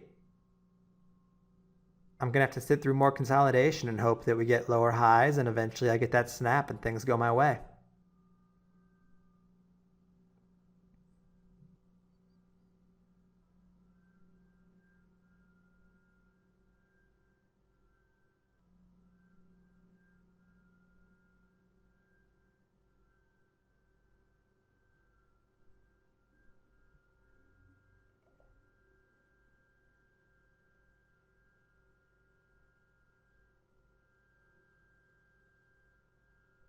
So far this perk's been a little bit weaker.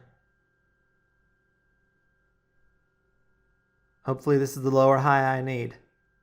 And then we get that snap and I can cover up.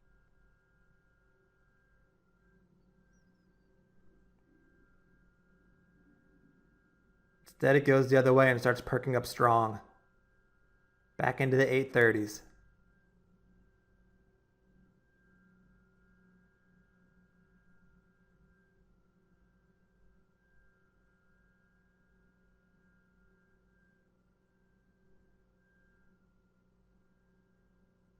Big offers get chewed through at 840, blows through 850, pretty much retesting high day. Although it did just snap back under briefly. And I start covering up there. I got out half my shares right as it broke past high a day. Why I'm still sitting on the other half, I really don't know. This is just not even a strategy at this point. This is just me being stubborn, like I said. I am not making rational decisions.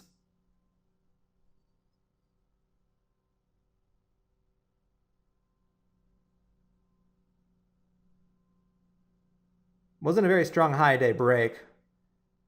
And this time I recognize that I need to get out into the pullback that it offers me. I got filled about half my remaining shares there at 836. And I fill the rest into the dip there, and I'm out, and I've lost just over $7,500. Far worse than it needed to be. Taking a look at the end-of-day chart, it's a good thing I cut the loss when I did, because it got as high as 950. So at least at the second half of my position, I was smart enough to get out into a dip. Even though it wasn't for break even, even though it wasn't even for close to break even, I at least made that loser a little more bearable.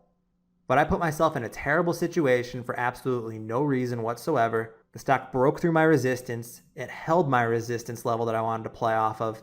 Yet I failed to recognize that. I dug in my heels. I fought a stock that was no longer a pattern I'm familiar with or that I like. And I took a loss about 15 times worse than I would have if I had just cut the loss in the first place.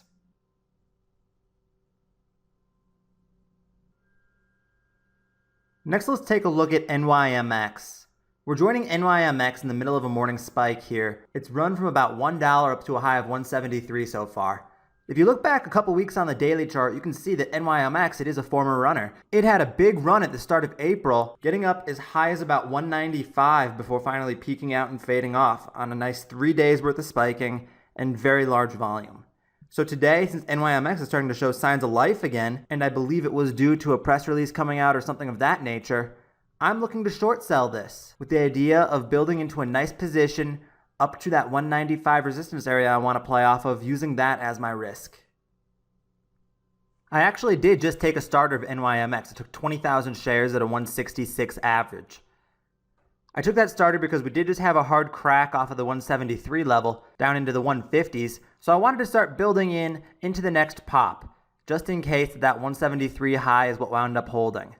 Right now we've perked through, we've hit a new high of 174, and I've added a few shares to my short at that 173 mark. I'm up to 28,847 shares so far. This is probably about a third of the size I'd be willing to go on this setup. So this is not at all a crazy starter for me. I have a 168 average. That's only about 25 cents off of the resistance level I'm playing off of, and I have plenty of room to add in case this spike does keep going higher. For now, we're getting a second pullback on NYMX though, and it's looking like this was a pretty solid starter. Another pretty hard crack off of the high of day break attempt. And I actually take some profits right into this first pull, just to downsize, just to pay myself a little bit. I get myself back down to 20,000 shares. That first piece I locked in about 10 cents a share on, so that was roughly a 6% gain on that first third that I just took.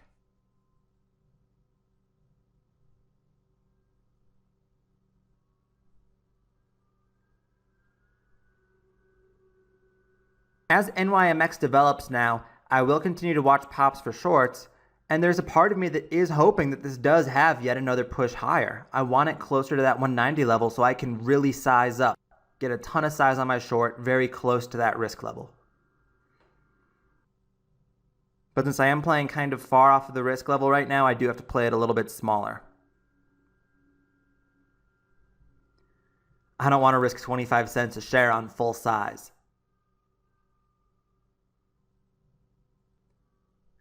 NYMX is slowly grinding back up into the 160s now.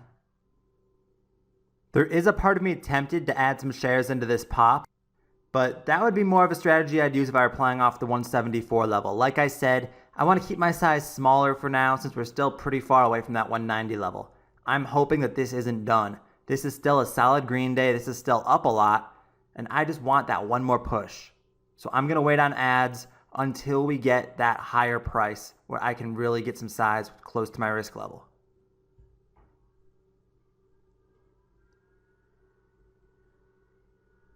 If it doesn't have that next push, if it does just fade off, in that case, I'm happy because I still have 20,000 shares short. My starter will pay me nicely. I can just cover it up on the way down. Either way, I feel like it's a win-win.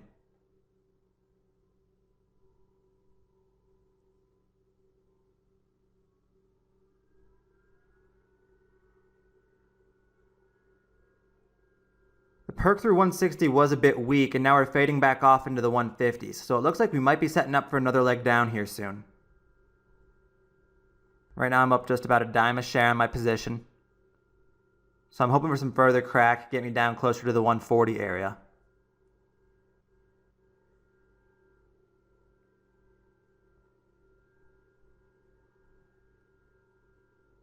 I don't expect this to just crack off and fade all the way back down to that 110 or 120 area where this squeeze started when the news came out. I don't think it's going to be straight up and straight back down.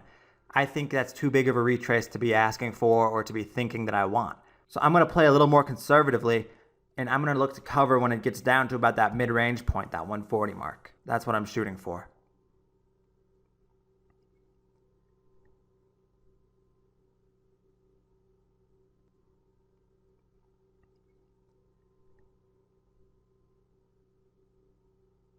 NYMX continues to weaken. Right now, about the only thing holding it up is that big bid at 155.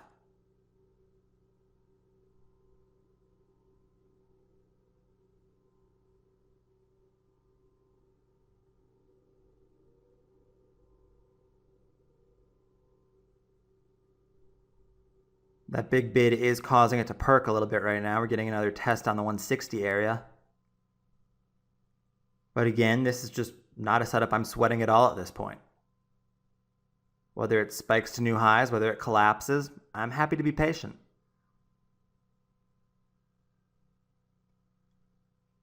There's that perk back through 160. And now 165 is being tested where that last perk peaked out at. So this might be about to get bullish again.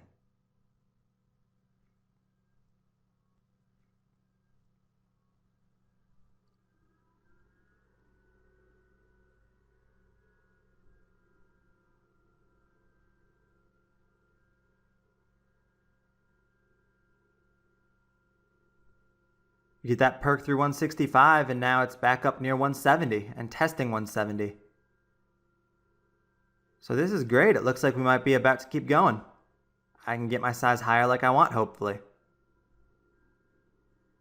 Back at that 173 mark. So we're almost at a new high a day.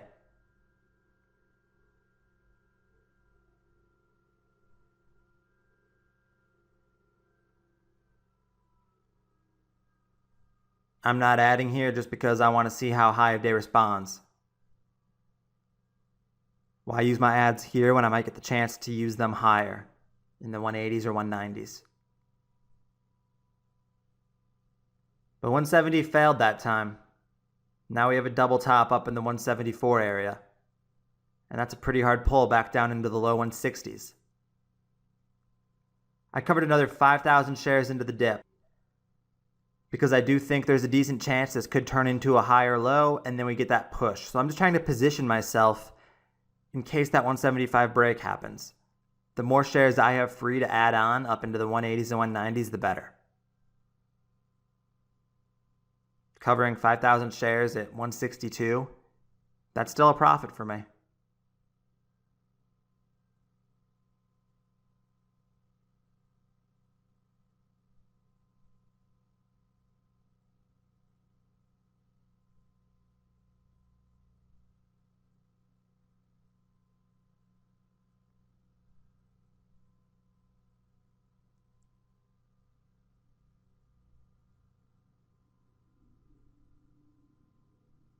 NYMX, just like that, is back down into the 150s now.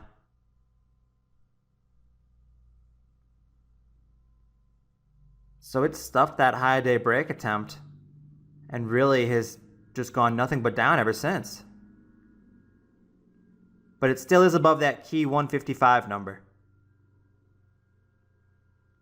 I do anticipate further fade if or when 155 breaks down, once that big bidder is taken out. And given the channel that this is trading in right now, between 174 and 155, I have a good average with the shares that I'm still short. I'm short towards the upper end of that channel. So it's really just a matter of patience right now. If I'm going to be covering when it's within this channel, I want it to be into dips. I don't want to chase those perk ups and feel like I have to get out into the strength when no real key level has even been broken.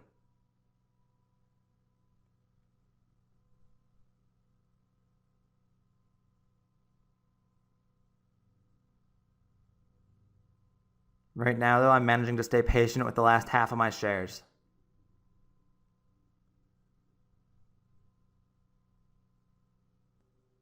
While I am trying to be patient, I am noticing that 155, it isn't even getting tested again after that pull. The high 150s are holding very well, despite this big offer at 160 in there. So right there is where I lose patience. I covered up into that offer at 160. Because in my mind, it was in the lower end of the channel. It wasn't breaking down like I wanted to. It was holding above 155. So the door was wide open for it to ramp back up, hit new highs, and then I could just reshort higher. So I covered in the low end of the channel with that as my plan. I wanted that opportunity higher. Unfortunately, that opportunity never came. My 160 cover was okay because we did ramp back up one more time around 11 o'clock, almost tested that 174 area, but it failed once again, and then it finally cracked off and faded down into the low 140s. So I could have gotten a bit better of a cover. I simply ran out of patience in the 160s, but because I did cover at 160, I might have saved myself from a cover up near 170 when I was wondering if the stock was about to break out higher. My plan was I wanted to risk off a 195. I wanted to build in up to 195. And then I wanted to stay patient and give the stock a chance to fade. Unfortunately, I ran out of patience. I decided I'd rather cover up my shares with the chance to reshort higher if the stock did break past 175.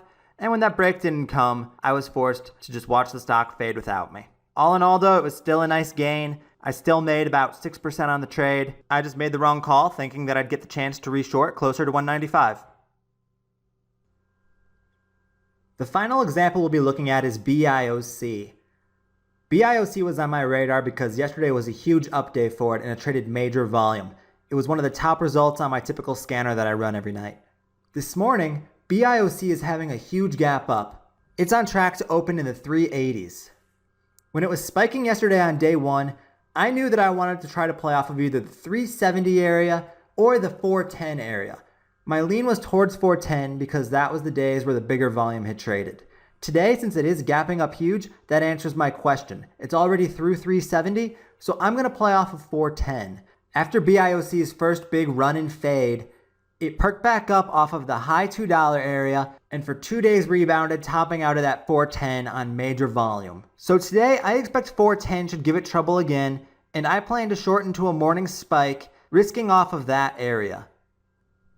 Market opens now, and immediately we do start spiking towards $4. Since I'm not sure if the spike will get all the way there, I take a little bit early of a starter here at 396. Like I mentioned earlier in the chapter, I will take early starters. I'm okay doing that. I tried to put in an ad at 405, just 5 cents below my risk level, but I couldn't fill any. I threw in another order down at 402, but the stock just pulled too quickly. I'm leaving those orders sitting there though, because right now this is just the first hard pull retesting that opening price area. If we pop back up through 4, I'm okay with those orders filling.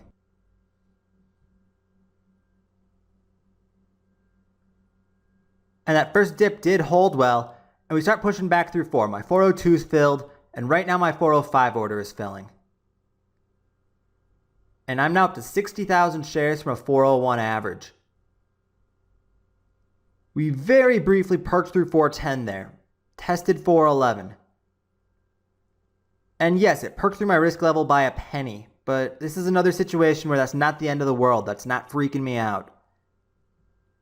If this were to consolidate in the 3s for a little bit now, or low 4s, and then build back up and start breaking through again, I would be downsizing, or I would be cutting my entire loss. But that little penny perk through doesn't scare me, and it's encouraging to me that it slammed right back down. I am sitting with another add order right now at 407, just below that high a day, in that 410 area. I started filling a little bit there on that last push back through 4, but didn't get my entire order filled. But I am up to 67,800 shares from a 4017 average. BIOC again fails to hold 4 and is dipped back into the 390s. Now the low 390s. So this is starting to look pretty weak. And I do cover a small piece there just to get my size down a little bit. As we crack under 390 and into 380s, I start paying myself a little bit more along the way. I've now gotten myself down to 54,000 shares. I'm taking off some of those early shares that I had shorted at 396. So now my average is 4032 on the remaining 54,000 shares. My order is still sitting there for 407 to sell more, but I doubt that we get a push that high.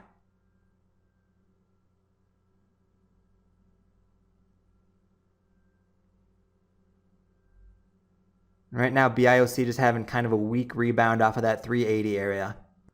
But that did briefly crack below low of day. And even though it's perking now into the 390s, I'm still not really all that worried about this stock.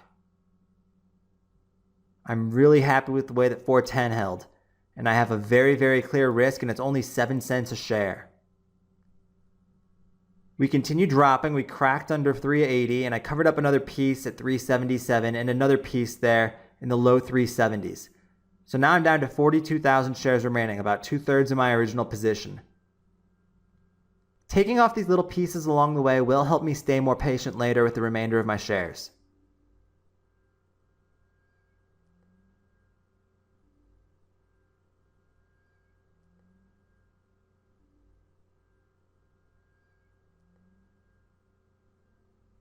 I start covering more shares at 364. I'm down to 36,000 shares now, slightly over half position. And the gains are adding up along the way. I was very comfortable going big on this one because I really trusted that 410 risk area. I knew that my risk was under control. It was less than a dime a share. And the stock is so liquid. It's already traded 6.8 million shares on the day. So I can get in and out of that kind of size with ease.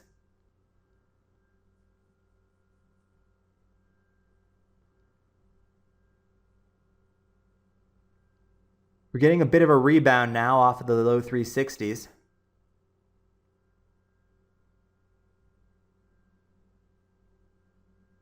If I were thinking about an add in this situation, I'd be wanting this to get as close to that last failed perk as possible, the 395 area. I could even possibly move my risk down to there at this point.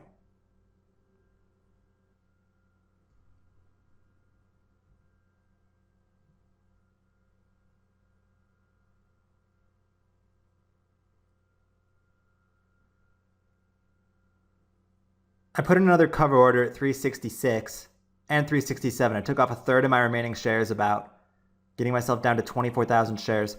The reason I covered so many here was because that was the first hard rebound the stock has had, really.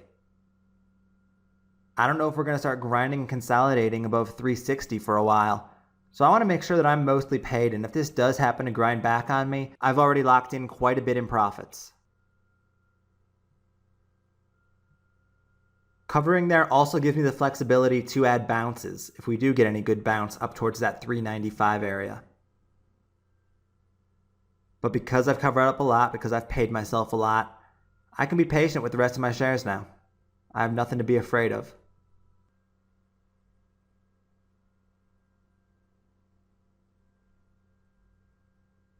Right now, BIOC is just kind of going sideways in the low 370s, stuck in a mini channel between the 363 low and that 380 last rebound high. You start to get a bit of a perk up here now, and it looks like 380 is going to get tested. Briefly, it breaks through right now. It does slam right back under, but it looks like this rebound might start ramping back up towards that 390 mark where I want to reshort some shares.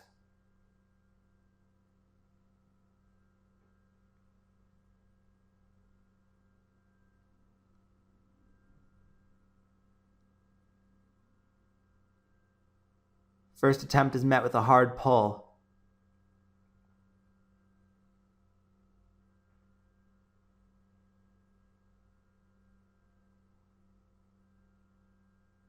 But the mid 370s are holding well into these dips so far.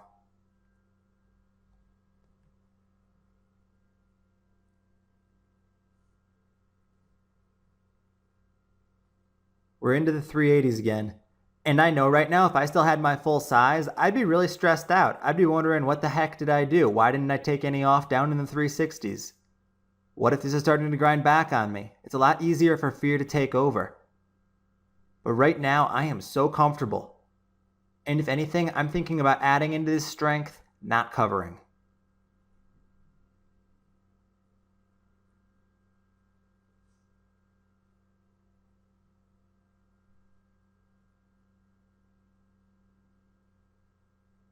Briefly in the high 380s there. So we are getting close to that level, that last perk top.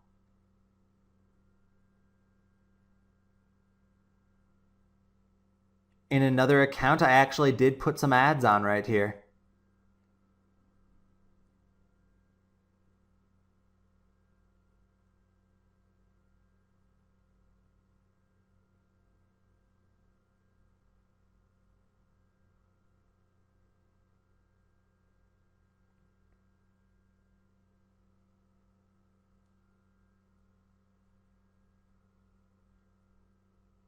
BIOC cracks back under 380 for a minute here. It's really just a choppy, slow consolidation right now.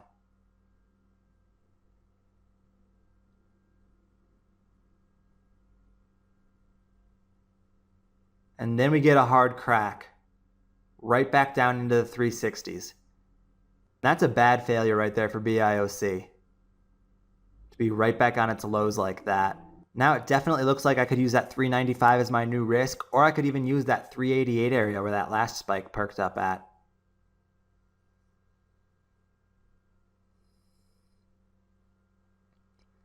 As this crack back towards the lows was happening, I did cover up all of my ads that I put on in the other account. I know I don't have that on video to show you, but it really was just a quick scalp trade for me. I think I made 10 to 15 cents a share on it overall. I was kind of conservative with my covers. And meanwhile, I'm just sitting back on my 24,000 that I'm still holding from the 405 average.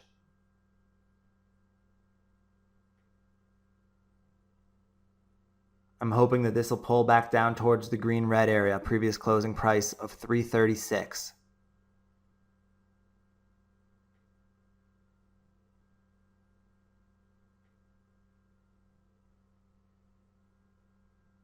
Since the 60s are still holding, I look to take off another small piece of BIOC and I get myself down to 20,000 shares.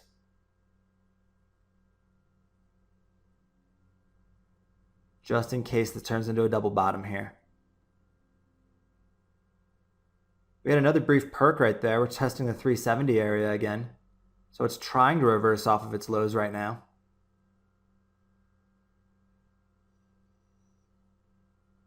But it slams right back into the low 360s, testing that 363 low a day. And we snap under and head to new lows. Quick dime a share washout right there, so I take off another 5,000 shares into it. and another 5,000 shares into the 340s. I'm paying myself into the washes, and I'm left with only 10,000 shares remaining now.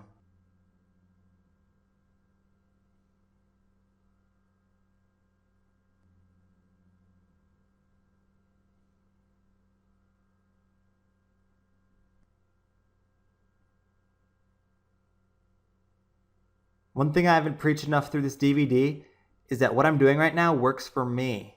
It keeps me emotionally comfortable, but do what is right for you. You do not have to scale in and out the same way that I do.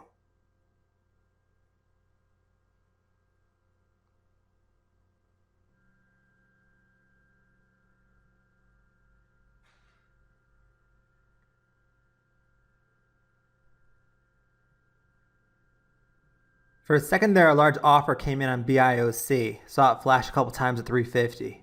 And there it is again at 352 now. The offer gets taken out, but I am thinking about how that didn't just crack that 340s level. It couldn't scare it down. It's testing again right now, near that 346 current low. But again, 346 is holding. So at this point, I decide I want out the rest. I put in an order at 348 for my last 10,000 shares, and so far I've filled about half of them. I don't like the inability to break below 346, and it really is just a dime above green-red at this point, which is a support that could very well hold. So I'm happy to pay myself the rest. I wasn't filling the rest of my 348s, so I smacked the offer, took off the rest, and I'm flat with about a 10% gain, which I am very happy about given the size that I played. Checking the end-of-day chart now. Once again, I wasn't as patient as I could have been. Shortly after I covered the last of my shares, we did dip into the 330s, and then I failed to reshort on the rebound into the mid-360s. I was hoping that rebound would take us a little bit closer to that previous 380 area, so my risk wouldn't be quite as wide. End of day, BIOC did go red. It had that big crack and tank. And since I don't short weakness, I missed that move. It dropped the rest of the way without me. But that's all right. I captured a great piece of this trade. I'm very happy with what I accomplished. And I'm looking forward to the next one to do it all over again. Let's recap some of the key takeaways from chapters 9 and 10. First, and by far most importantly, you must respect risk on the front side of a move. When a stock is spiking, it can get really out of hand. It can go way further than you think. So do not get stubborn like I do. Cut those losers, knowing that you can always reattack higher. Also remember that you should be aware of your weaknesses. Learn where you fail, and then make changes. I stopped shorting lower highs for a few months and traded much better as a result, but then slipped back into my old weaknesses and took another huge loss on PBMD when I lost discipline. If you can identify areas where you're failing, simply cut them out of your trading, and hopefully you can do a better job of keeping them cut out of your trading than I did. We also talked about how shorting into daily resistance levels is the best risk level to play off of. Those are much more reliable and hold much more often than intraday resistance levels do, but sometimes they will fail, and again, you need to cut losses when they do. It doesn't matter what the setup is. If your risk level is breached, get out. Finally, I just want to make sure everybody understands the key difference between planned ads and fighting a stock. When I was talking about shorting into daily resistance levels, every time I knew going in what my risk level was, I knew that I wanted to build in short along the way. I was planning to add from the start. When I got stubborn on stocks, when I opened myself up to big losers, that is when my risk level has already been breached, the stock is no longer within my plan, and I start averaging up just for the sake of trying to get out with a winning trade. I start fighting the stock. It was not planned from the start to put those ads on, but I did it anyway. That is the dangerous way to trade. That is the much riskier setup. So just make sure you can differentiate between the two and be very honest with yourselves in the moment which approach you are taking. Chapter 11 focuses on shorting overextended stocks that gap down the following day after their run. One of the first times I really feel like momentum has broken on the chart. But before we get too much into this strategy, let's review one more time what exactly overextended means to me. For me, overextended, it really is a matter of feel. It's a lot of consecutive green days without the stock going red. Or maybe there was a brief green-red move one morning, but the stock recovered and is still closed green. I want a series of up days in a row. Or I want it to be up a lot from where the run started. What's a lot? Well, I guess the question I ask myself is, does the stock have room to come down? So when it comes to shorting the backside of a move, I really am looking for that first time that the stock is red. Red is a big momentum shift when it goes from having been green day after day to finally having a day where it is opening down. It's the first time longs have a real reason to worry. It brings a whole lot more sellers in.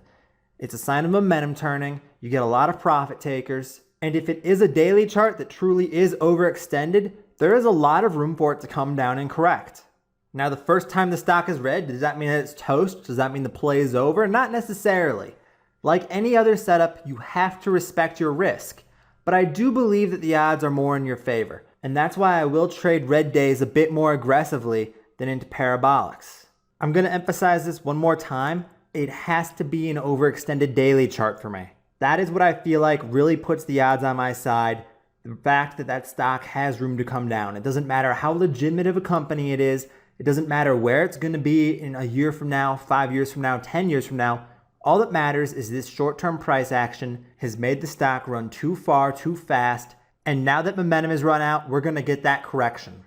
So after a stock has had a nice big run on the daily chart, and we're getting that day where it's gapping down, I'm usually looking to build short into any morning push, risking off of the red-green area, the previous close. A lot of times you will see these have those quick pops in the morning, and then a nice fade off the rest of the day, although it usually is a bit choppy. I try to cover into pullbacks along the way so that I'm not taking emotional covers into pops later. I don't like covering into strength. But if I do see a perk back that is starting to hold, we are starting to see higher lows, things that are bullish signs, I will be careful, I will get out. There are a couple main reasons I do focus on gap down plays as opposed to a strong stock going red and finally getting weak. First reason is just because right from the start of the day, overnight longs are screwed. Anyone who was in it overnight looking for a gap up, anyone who's holding their long from a better average, again, looking for a gap up, looking for more continuation, this is the first time they've had reason to sell. They're saying, wow, this stock for the first time today, it's not opening green. And everyone knows it's come a long way very fast. Everyone wants to pay themselves before it comes right back down. So it really does tip the scales in favor of the short sellers and put the odds on our side for the stock to have a nice correction and fade. And then after that correction, where it goes from there, who knows, who cares? I've had my part of the play I wanted, I've paid myself. But the other reason I focus on gap downs is because I don't like shorting weakness. I don't like shorting those stocks that started the day well with a gap up and then spiked and then faded off and finally are going red. I feel like they've come down a long way off their high. I feel like I'm chasing weakness. And as a short seller, I've just trapped myself into weakness far too many times. I just do not short weakness anymore. I do not short breakdowns. I've seen far too many fake breakdowns and I'm far too frustrated by it. So now I would rather let the stock have a hard crack without me and short into some kind of strength after that. The final reason I look a lot at gap downs though is because it's a setup I made myself study and track. I used to be the opposite. I used to not be comfortable on gap down days. I used to feel like, oh no, I missed the play, or oh no, the play is ruined. So I put in the work to make myself understand it better. I started tracking plays on a spreadsheet. First, I looked at some old gap down plays that I remembered.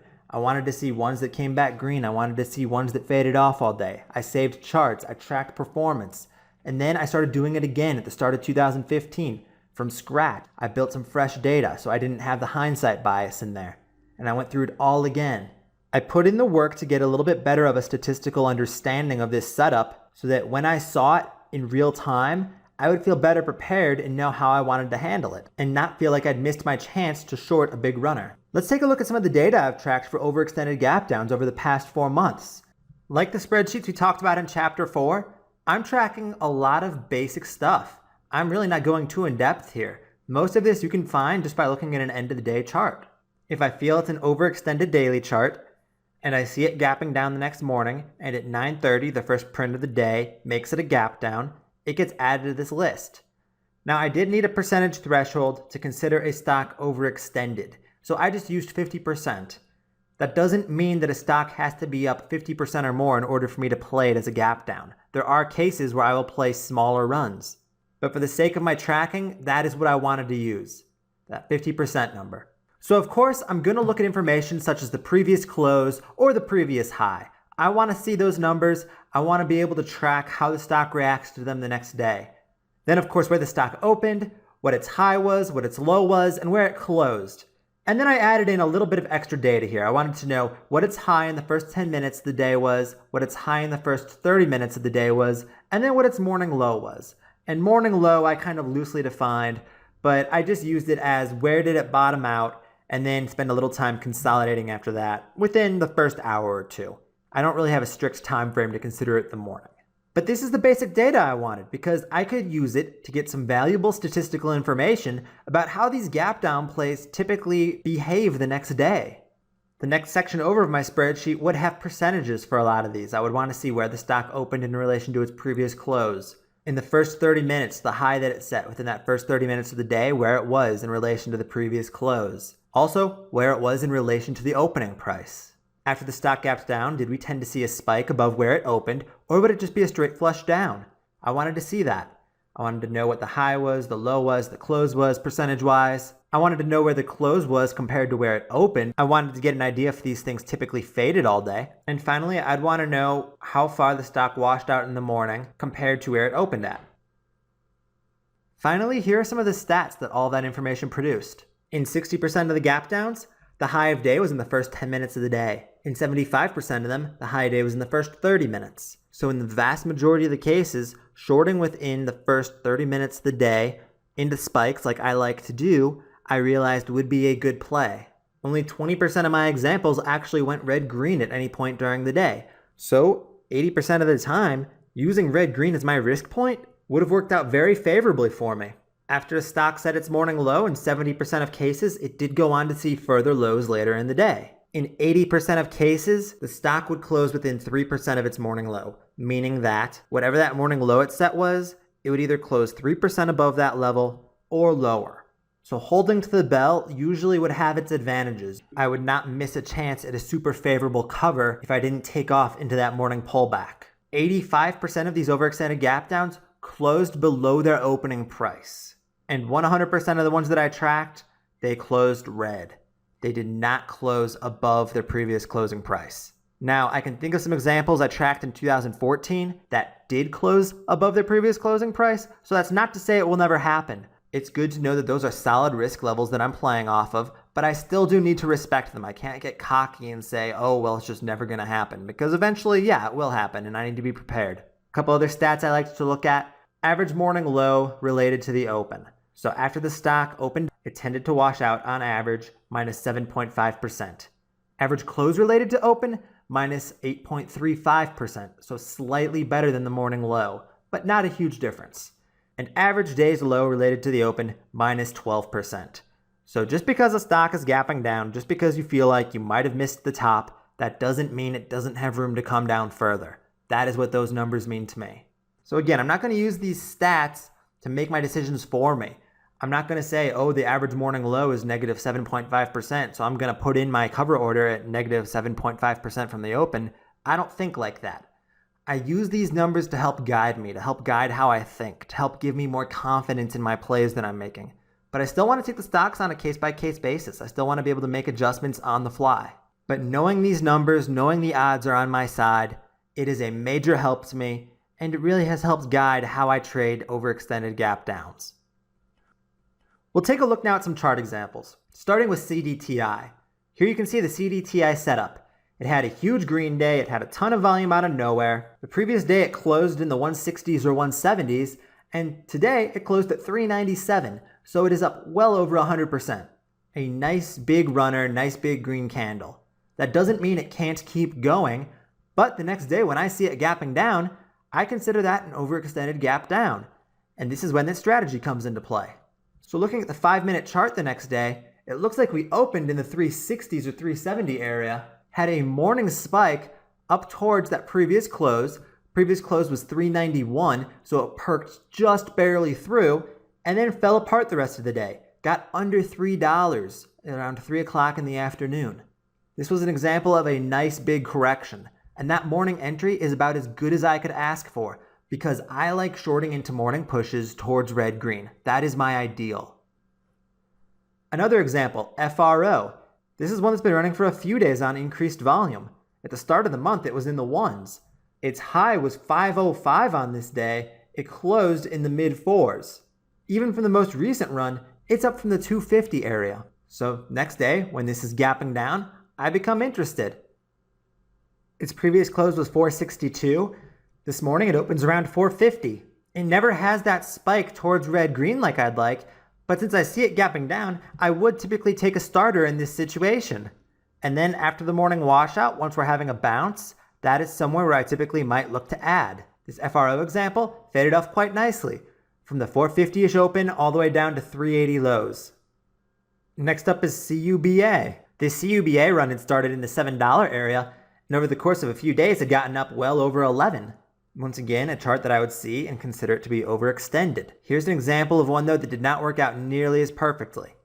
It did have its gap down into the 1150 area. It washed out down to 11, but then it popped back. It had its morning spike towards red-green, had its little perk through red-green and fail, and then faded back off into the low 11s and consolidated for about a half an hour. These are 5-minute candles.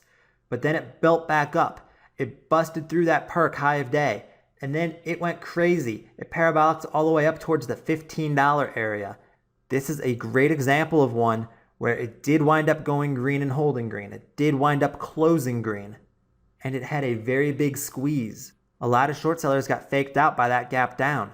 So you have to respect your risk. Moves like this CUBA example are very rare, but they do happen and you have to be ready for them. It's not always just a slow, pretty fade off all day. Let's move on to our next example, IBIO. IBIO had run a couple days in a row from about the 70 or 80 cent area, and it had gotten as high as 270, closing this green day here at about 245 maybe. The next morning, we did get our gap down, so this is the overextended gap down play once again. And once again, we don't get that push towards red-green. It's just gapped down and flushed. So I probably would have gotten a starter in this situation, but I wouldn't have gotten my significant size because I wouldn't have had that push to add into. Those are going to happen, but I'd rather be too patient and only have a starter than rush myself in and get myself in trouble when it does have a surprise perk back up. Anyway, this is a great example of an all-day fader, faded from an open of the 220 area all the way down to the 130s. YOD ran from the mid to high ones all the way up to the $3 area. When YOD gapped down the next day, it had a quick push through its previous close at 312. It looks like it got as high as 318. Had a very fast pull after that down to 290, and then pushed right back up again, but held that previous 318 high. So this is an example where, yes, it perked through green both times. I would not let myself get scared out into these perks. Once the first perk topped out at 318 and failed, if I had any shares, I would be using that 318 current high of day level as my risk. So while the second perk back around 10 o'clock did push through green again by a few cents, it never broke through the high of day, and then it cracked and faded right back off before ramping back up towards the end of the day. YOD is an example of one where it did not close at its lows or near its lows really. It set its lows midday. YOD is an example of why it's good to lock in pieces along the way.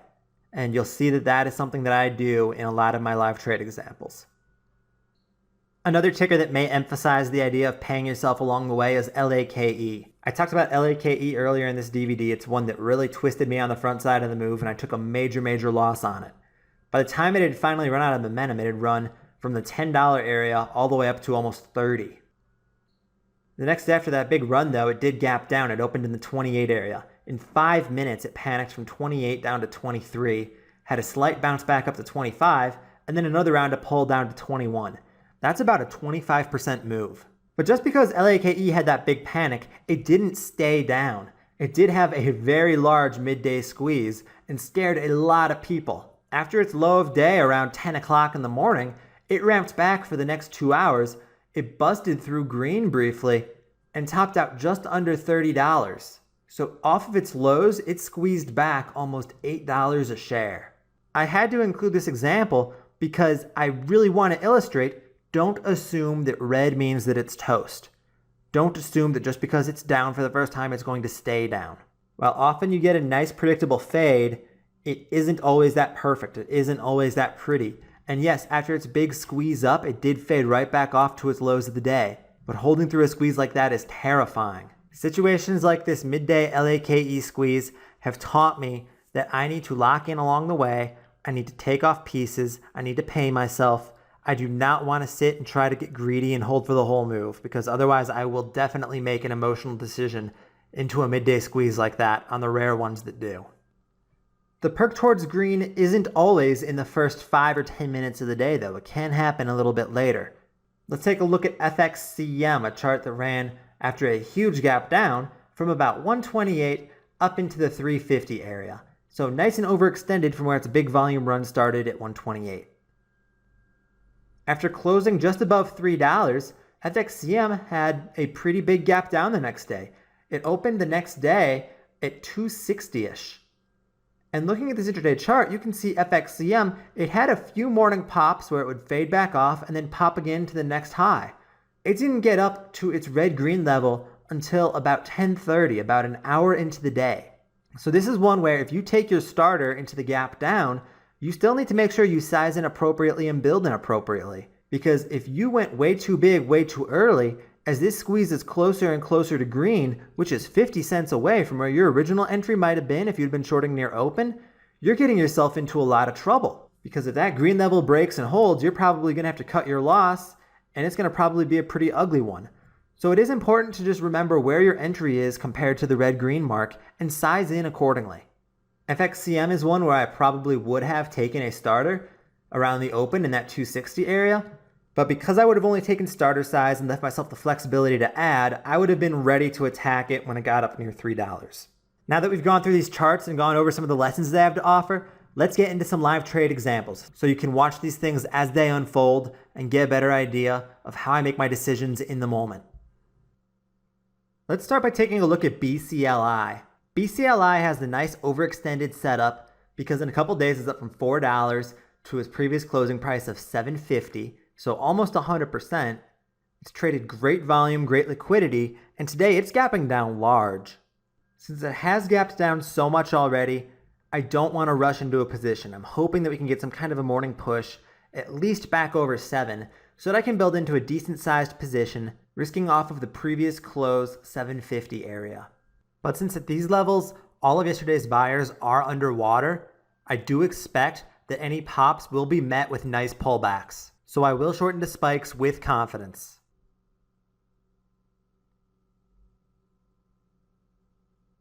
I decided to start in short here at 666 because BCLI is ramping up a little bit pre-market. Its low was 630 and now it's starting to show some signs of life. It's starting to perk up a bit. And that area where the last perk failed isn't too much further above that 666 area where I started. It looks like it failed at just about 670 or 675. This is just a small starter size. It is just in case this continues to fade off and I don't get my chance to enter higher. But I'm saving size for that $7 area or $7.50 area. Like I said, right now $7.50 is where I want to base my risk off of. So a nice push into red-green, I'm willing to go huge.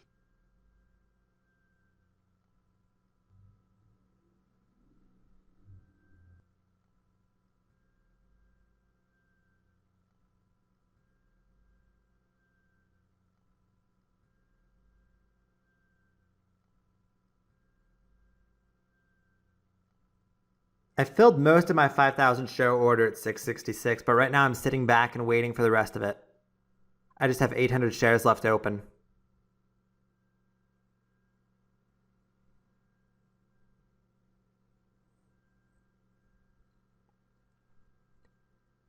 Again, I don't really care if I'm early with this starter. It's small size, it's more of a just-in-case position at this point.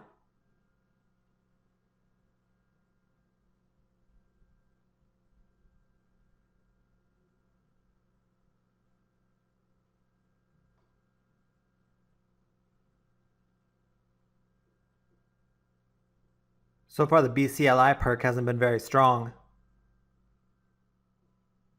It hasn't been able to get back through 60 and hold 60. Only a couple minutes to go in pre-market. So maybe market open, I'll fill the rest. Maybe I'll get higher to put my ads on. I really am just sort of sitting back right now and waiting to see what's going to happen.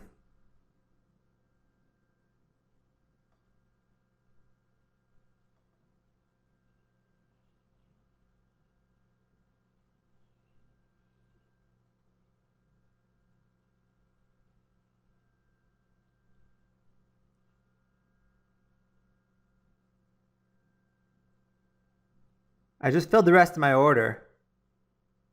We are starting to strengthen a little bit now. Minute and a half to go till open.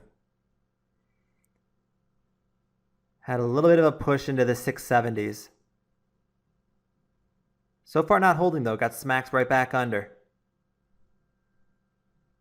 So while it was a bit of a perk up and I did fill the rest of my order, it wasn't enough of a perk for me to add shares. 5,000 shares is great for a starter here, but if I'm going to really size up, I am waiting for higher. I'm going to be very patient. Market opens up, and I'm hoping for a spike. We have a little bit of a push into the high 660s, but this isn't strong at all, and now we get a snap right out of the gate. BCLI gets very weak. Starts to fade back off towards those pre-market lows. So while it's disappointing that I only have 5,000 shares right now, I'm not going to rush and add. This is what the starter was for, just in case it did wash out of the open and die. I have a 637 cover order in for it right now just because that is about 30 cents a share. It'd be some nice quick gains. But I canceled the order because this is unable to bounce. I've been watching it hold the 640 area and try to perk up, but so far BCLI is just not getting any kind of a spike going. So I don't feel like I need to lock in those profits anymore. It's a good thing I don't because we start to crack even further. We're now down to almost that 630 mark.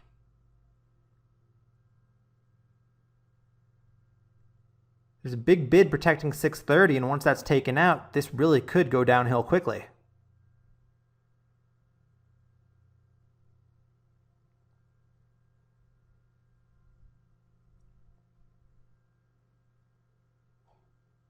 Since I am only small size, what's my rush to get out? I can sit back, I can be patient with this, and if it does squeeze higher, I can either take off into the first pullback, or I can just average on up like I originally planned. 630 gets smoked though, now we're down into the 620s.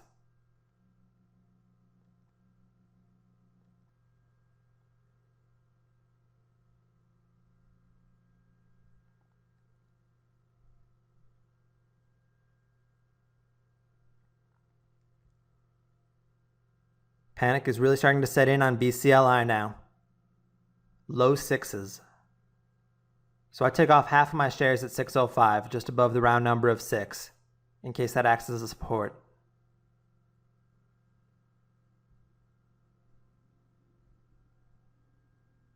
My first piece I paid myself 60 cents a share on. This is a decent bounce off of the 603 low a day, so I covered up the rest. I covered up the rest into that next dip at 605, and it was a bit early. But that was a great gain for 7 minutes into the day. I underestimated the panic. I thought 6 might put up a little bit more of a fight. But I'll happily take my gains on my small position. A quick 10% gainer on a nice gap down play.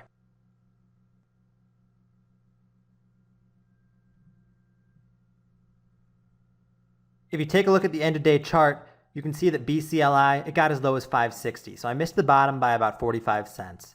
However, after that 560 bottom, there was a nice bounce up to 620. I believe I did try playing bounces into the 620 area at one point, but I didn't do too good of a job with it. I got kind of ground out. I probably only made a few cents a share there. By the end of the day, it was weak again though. It turned out to be one of those all-day faders. I may have only had 5,000 shares, but that was planned. It was because the gap down was so large, and I couldn't get close enough to my risk level to really size up. But a small starter position still can go a long way on these ones that fade off hard.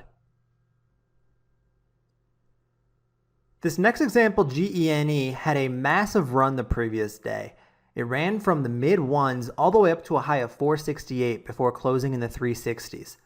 This morning, with a couple minutes to go until market open, it's opening right around 3. So it is down 20% from the previous close. It's really gapping down large. Since it is such a large gap down, I'm reluctant to start in right away on it. My goal is to build in short into a morning spike towards that red-green mark, that 360 mark. So I'm hoping we do get that morning spike. Yes, it is still up a lot at these levels, but I need it closer to my risk level if I'm going to play it big.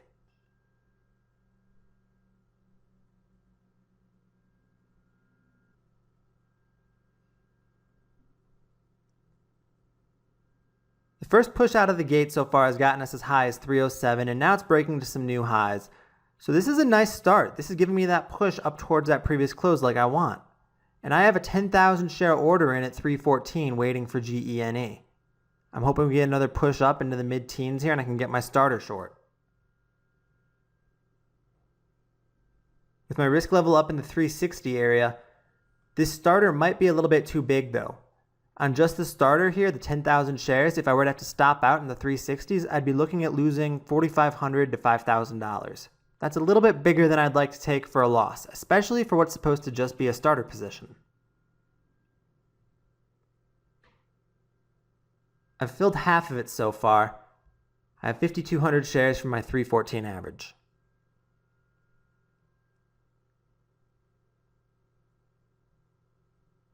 It does look like GENE is starting to weaken a little bit, but we haven't gotten total breakdown yet. It snapped under 3, but it couldn't snap low of day at 291.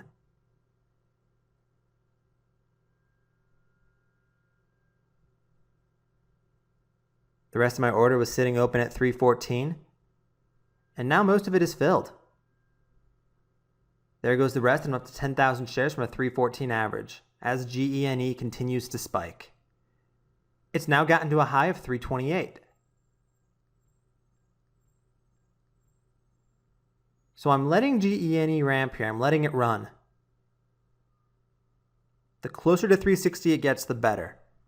The closer it gets, the more and more conviction I'll feel towards having a nice large short on it.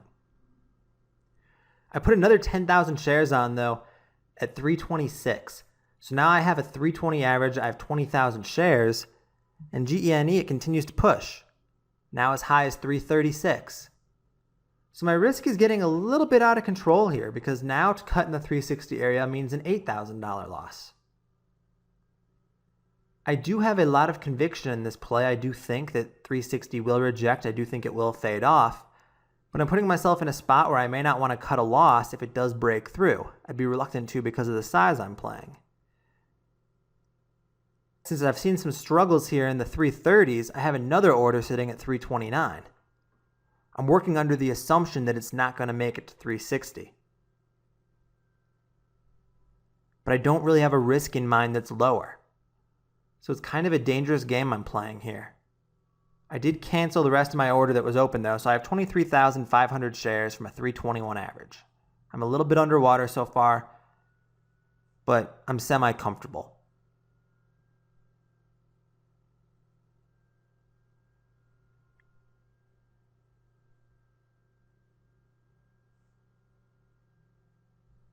But here comes yet another perk on GENE. Higher it goes. Now up into the 340s. So this is a picture-perfect spike. But I'm in the spot right now where I have to be a little bit tentative with my ads because I started in so big so early. Really, this is the ideal spot I want to be shorting, but I can't bring myself to do it.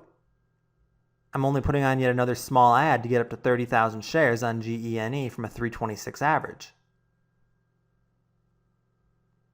But really, this is where I should be sizing up, but I can't get myself to because I'm a little bit uneasy with the size that I already have.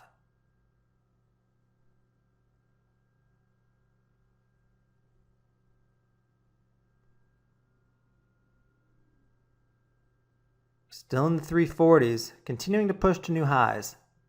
Getting closer and closer to that red-green mark.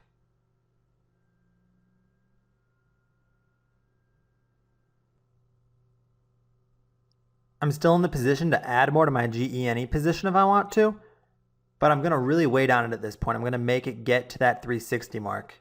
I'm going to short it right at the resistance if I put any more ads on since I was early. This is a hard crack now off of the 350 area though, so this might be the sign that the top is in.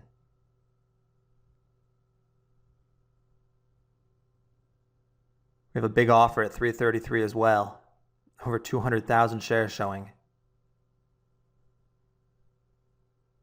So this big knockback is bailing me out a bit.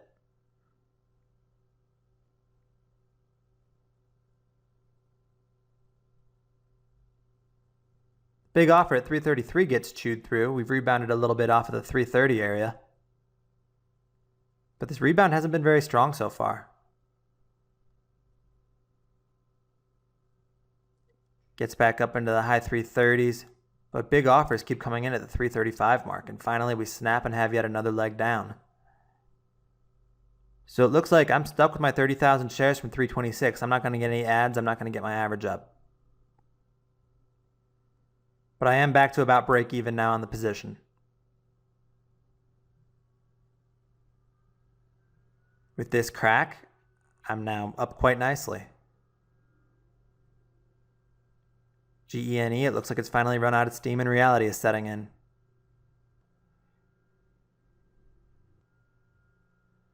Despite being early on my short, I'm not taking any off here though. Usually I'm pretty good about paying myself along the way into dips, but for GENE, I'm getting a bit greedy. I'm trying to really hold out here.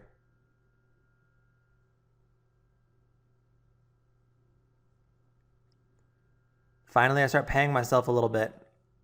I have an order at 304 for a fifth of my shares. But I was a little late getting it in. Now it starts to fill, and there we go. I got a partial fill at 304. And I put in another order at 297. Move it up a penny to 298 because the 297 missed. We had the brief crack under 3, but I couldn't quite get filled.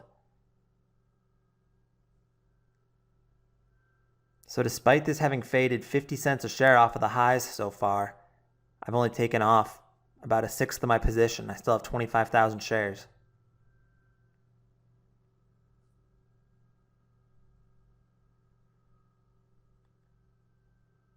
Down here, I really should be covering more because we're right near the lows of the day. And there's a great chance that lows of the day support for a while.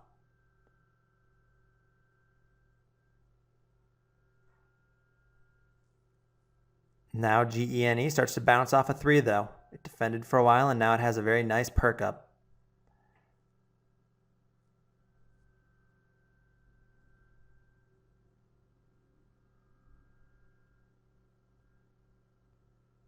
This is where emotions come into play a bit. Because now I'm sitting there saying to myself, what on earth is wrong with me? Why didn't I take any off into that dip?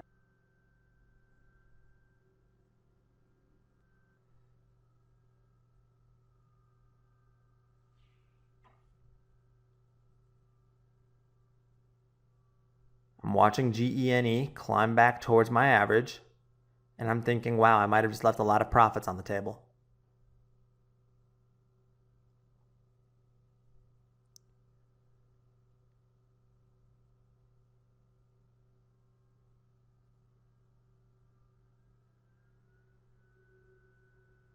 After testing the 320 area for a while, GENE does reject. We've been knocked back now into the low 3s.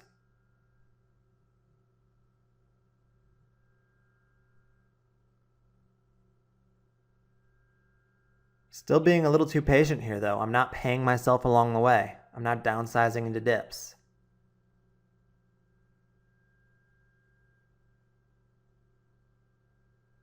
Another test in the 305 area and another defense.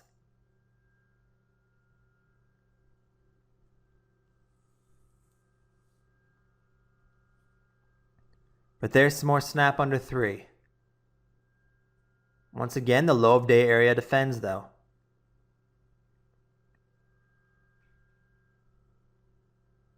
I know it might sound like I'm speaking with hindsight when I'm saying I should be covering some up here, but that's not hindsight, that's my strategy. This is what I'm usually doing. I'm usually scaling out along the way, settling for the fact that I'm not going to catch dead bottom on all of my shares, and I'll end up with a pretty decent gain to show for it because I pay myself into weakness. But every now and then I fall into this habit like I'm doing with GENE right now, where I get a bit greedy, where I'm thinking about a home run trade, where I want to cover it all dead bottom. And because I'm waiting and hoping that GENE is going to snap low a day, I'm putting myself in the spot where I might have to cover higher later if it does save itself yet again and rip back.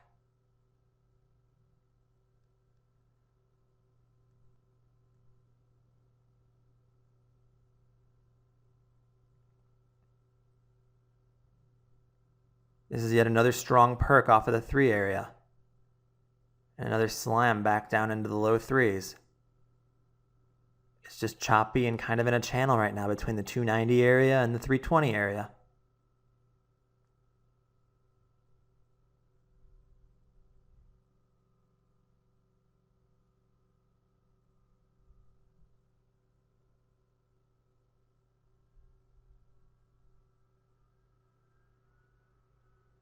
At this point, I know I'm going to cover my GENE if 320 breaks to the upside, because then I could very easily see this having a nice rip back towards the highs of the day, and then I'd be very nervous. So if 320 breaks, I'd be getting out the rest, and I'd be looking to reshort higher. Had a bit of a perk there, so I took off another 10,000 of my shares.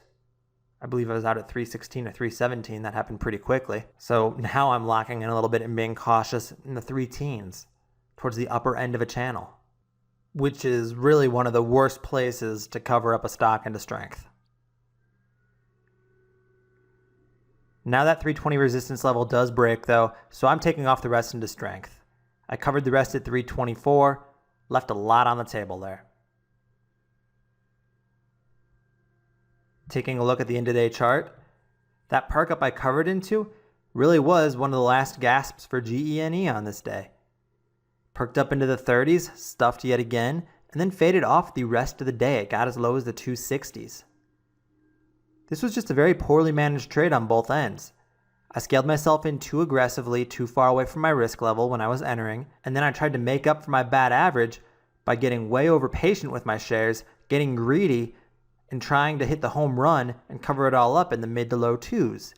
Instead, because I was uncomfortable, because I was trading poorly, I covered it all up into a perk instead, because the resistance level that really wasn't all that important in the huge scheme of things wound up breaking. So if you watch this GENE action again later, it is a great example of gap down action and a push into the previous closing price. My trading of it was just way off. Next up is NYMX. NYMX is a beautiful overextended chart, previous close at 173, and this morning it is gapping down after a few straight up days. The gap down so far is very small, so I'm actually looking to start in pre-market here at 165. I have a 10,000 share order in with hidden size, and I'm going to fill what I can pre-market. 165 is only 8 cents a share off of the previous close, so that's just a 5% risk on my starter. After multiple up days, I think there's great odds that this gap down is going to be the snap of momentum that brings NYMX lower and back to reality. I've filled my 10,000 shares at 165, and with just a minute to go till the open, I'm adding at 167. I've worked my way up to about 20,000 shares now. I'm adding because it's very obvious this will be a gap down. So I am trusting that that flush is going to follow, that NYMX will slowly fall apart throughout the day. I have another add-in right at market open at 168. I got another 6,000 shares added just about, so I'm 25,900 shares from a 166.6 average right now.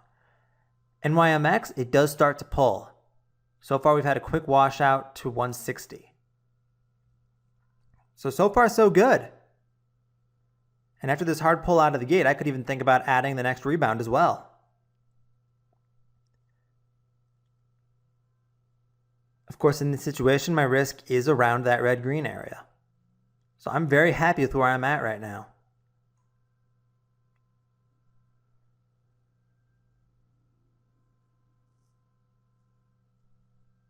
We are getting a little bit of a bounce off of that 160 area right now, but there's no temptation for me to cover up into the bounce. I don't need to cover into strength here. I'm just sitting back and giving it time to break down further, which it starts to now. Under 160 and down into the 150s.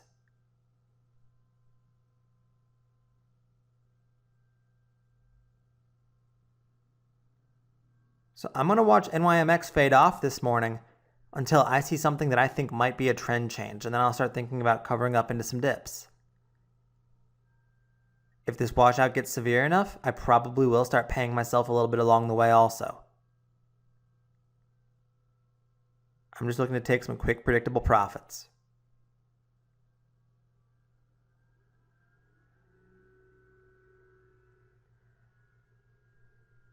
Despite the 160 crack, it didn't wash out all that hard. Just a few more cents a share. Current low is 157.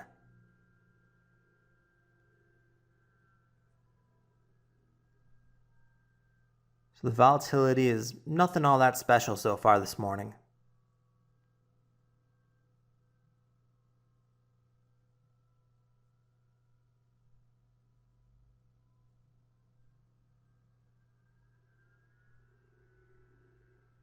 $160 briefly reclaims and then gets smacked right back under.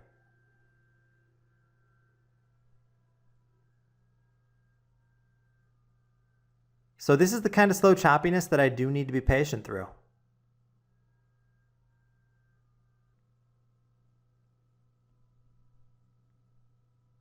There's been no real sign of strength to make me think that my position's in any kind of danger. And it really hasn't faded all that much yet.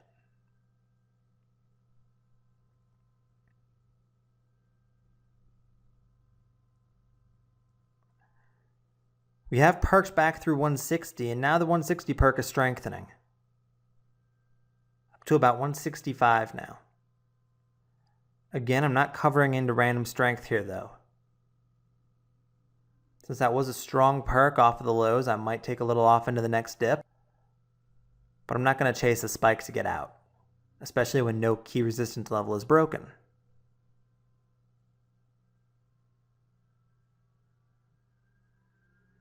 A little bit stronger here on the perk up. We're now 167.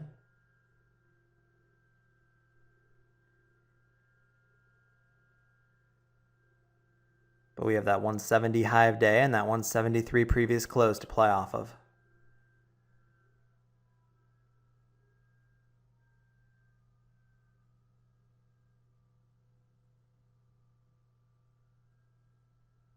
Pretty wide spread on NYMX right now.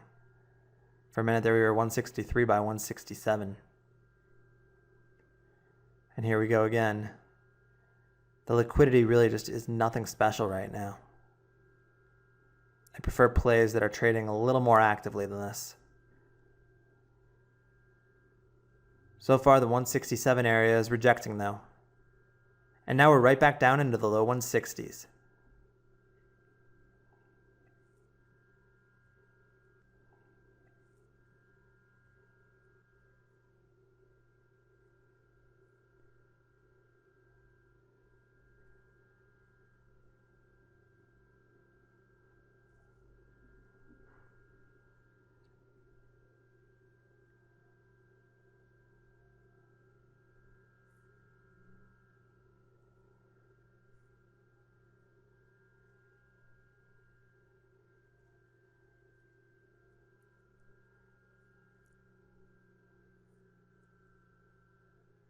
There's our 160 crack on NYMX. So here comes a potential low a day test. Maybe once we get through this low a day after that failed bounce into the mid 160s, it finally starts to speed up to the downside a little bit.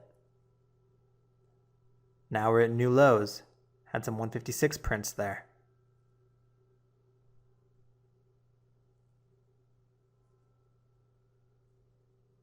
Big bidder at 156 gets chewed through. But that level never does quite lift. Here comes another attempt with a big offer sitting at 157, trying to push it down. It moves down to 154 and partially fills, and we get some more crack. But pretty quickly it got taken out right there. So now the big offer is gone. But so far, NYMX isn't really perking up all that much. It's staying under 160.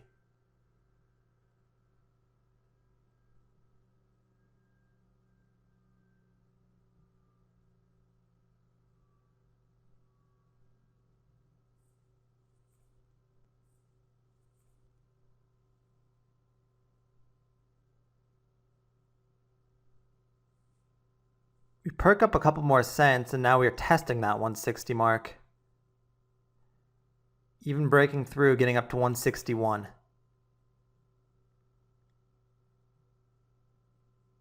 And now start to strengthen even more. So I'm not liking this rebound. This is a very strong rebound for NYMX after that low a day crack. However, it is still under that previous rebound of 167. It's under the morning high of 170. And of course, it's under red-green 173. So I'm not going to let myself emotionally cover out of fear into that perk.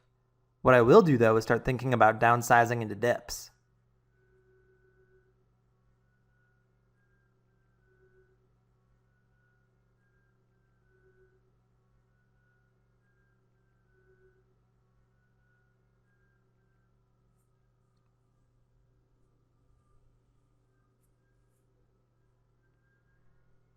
NYMX is back into the 150s now. But I do start to take some off at 160 because I'm starting to wonder if this is going to set a higher low and then start to ramp back up and rip on me. I know it doesn't happen often, but I need to protect myself just in case it does. And since that last perk was up to 164, I consider this 160 cover to be into enough of a dip. My order filled, and I'm now down to 20,000 shares.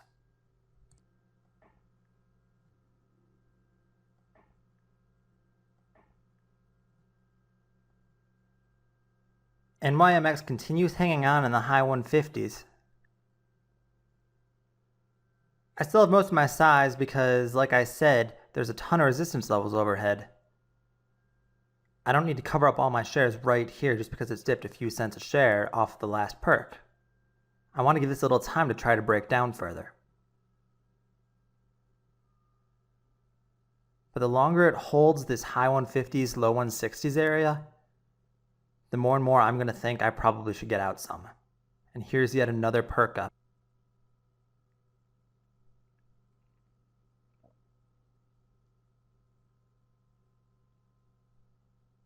So this choppiness definitely has me a bit uncomfortable right now.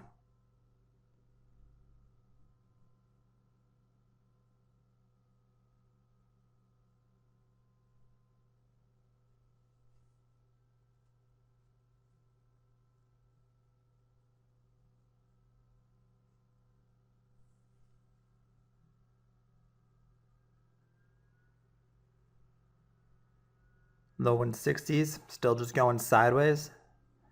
There's a big offer at 161, so it'd be pretty easy to downsize into that if we don't start to break down soon. But there's a little bit of pull here. We're back under 160. Some size showing on the offer once again.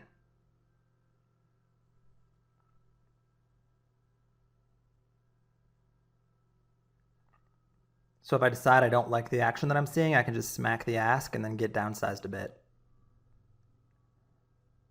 It's always good to know that size is there to fill into.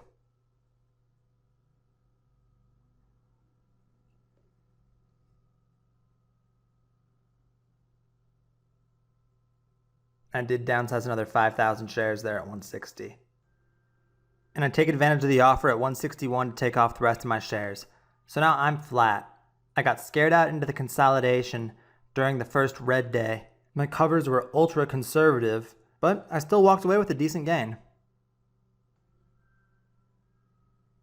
Taking a look at the end-of-day chart, NYMX did perk up again a bit after my covers. It had a perk back into the high 160s before failing and eventually fading back off. It closed at its lows of the day, down in the high 130s. Given how much this was up and the fact that this was the first red day, this really wasn't that huge of a surprise. I just lost sight of the big picture. My entries in the morning were fantastic, but my covers were super conservative. I was thinking about taking off a piece to protect myself in case it came back up a bit. Instead, I wound up covering everything. In the moment, I got scared out by the grind.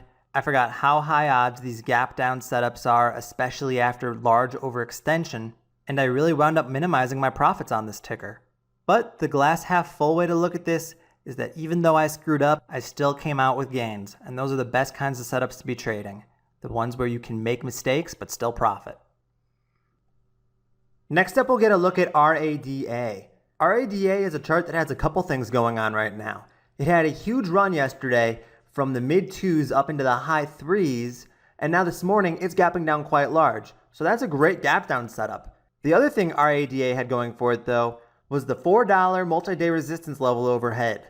So when you combine those two factors, it seems very likely that RADA is going to head lower this morning. So I just have to hope for a pop back towards the red-green mark of 369 now that the market is opened so that I can get short a little bit closer to my risk level.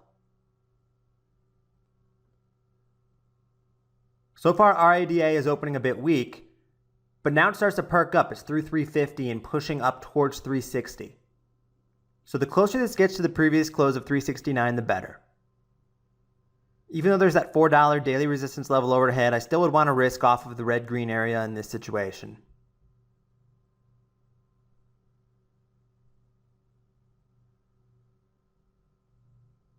Pushing well into the 360s now. At this point, I still haven't quite started in though.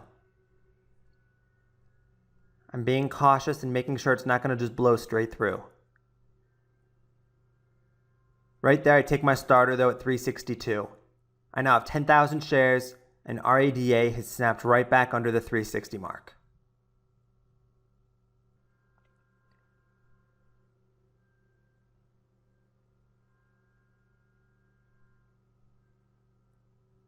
Now that RADA has had its first pull, I would be comfortable adding some more into pops, risking off of that 369 previous close area. I feel much more confident now that it has rejected the first time.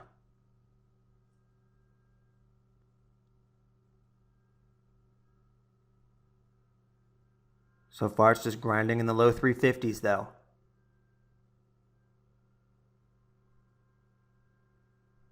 We have a quick 350 snap and we even just touched the 330s briefly. So very fast downside for RADA there.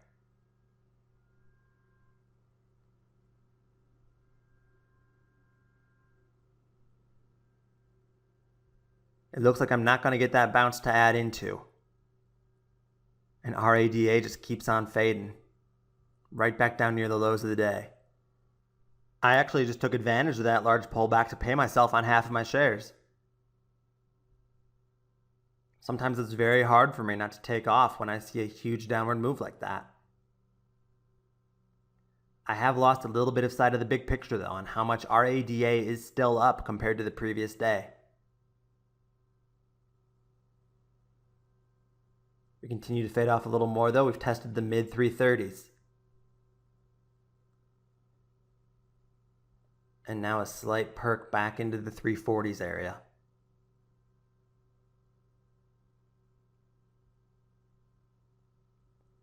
For whatever reason, I decide I want to be done. I take off my last 5,000 shares down here at 342. Actually, I get executed all except for 300 shares. So a bit quick to pay myself on this one.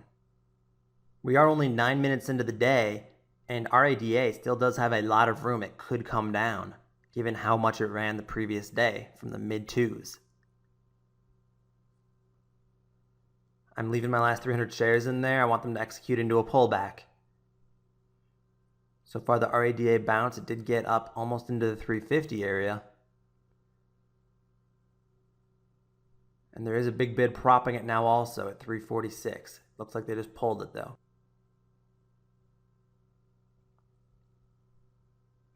But with 300 shares, I don't need to chase into strength. I don't need to freak out and get out at any cost. I can be patient. Right there, I get my fill.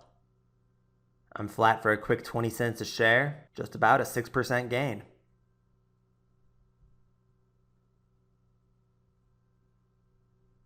So a quick, easy move on the morning gap down setup, paying myself into the dip. And now as the day goes on, I can look for bounces for a reshort. Taking a look at the end-of-day chart, RADA, it did eventually have a pretty nice squeeze back up. It actually squeezed green briefly. Got as high as 380. Unfortunately, I never reshorted this move, and then it faded off all day back into the high 2s. It closed at 294, got as low as 288. Normally that squeeze through green might be a long trigger for me because it's getting through red-green and it's also getting through the previous day's high given where it closed. But because of that $4 overhead resistance area, this turned into a short into resistance opportunity. I just happened to miss it. But you could have easily shorted into that move up towards 380, risking off of the 4 area. I wound up just taking my morning piece on RADA and then moving on to other plays. Did I leave a lot on the table? Absolutely. But another great example of how even if you mess it up, there is great profit opportunity there. One last example we'll take a look at is ANV. ANV has run 3 days in a row from the low $1 area up to 204 without going red. While I don't have pre-market action up on the intraday chart right now, if you look over at the level 2 box, you can see that ANV, it is gapping down so far. With under 10 minutes to go until market open, ANV is 190 by 191. So a fairly significant gap down, about 5%. It looks like this will probably open up red, and that red open, I believe, will bring it lower. It's that perfect combination of an overextended daily chart that is going red for the first time. There's a big bid in right now at 190. Really, that's probably the only reason that ANV isn't gapping down more so far. I feel like this big bid is probably propping it up. Since it has had 3 straight up days, this is an area where I want to start in short pre-market. So I did actually hit a little bit of that large bid. I took 10,000 shares at 190 as my starter short. I'm only risking 15 cents a share about off of the previous closing price, so I'm very comfortable with that. That's a very under control risk for me.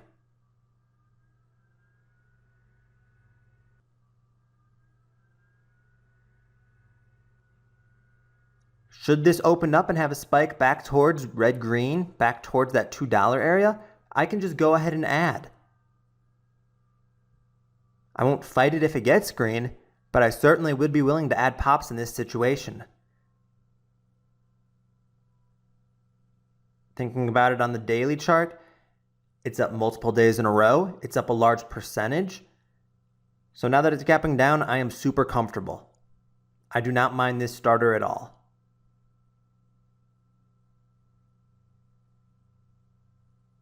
Market is about to open. We're 190 by 195.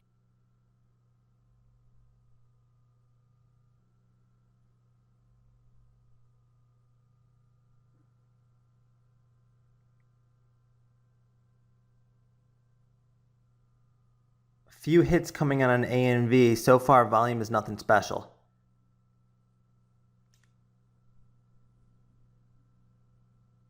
So far, a little bit of a perk up from 190 to the 193 area. But this really isn't all that volatile. This isn't all that liquid at the moment. I'm okay just sitting and watching. And there we get a snap and some real volume starts to come in. We're under 190, down to 180. Just like that. I'm up a dime a share.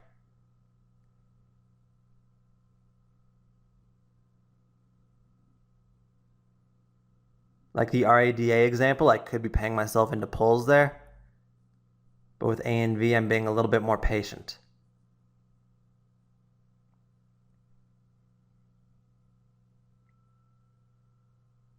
I feel very in control on this setup.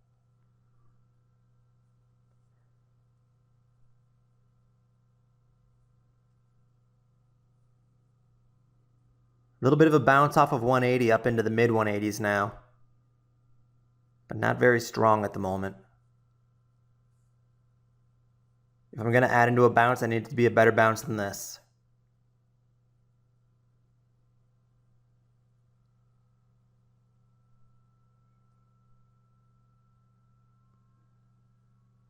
Now we're talking.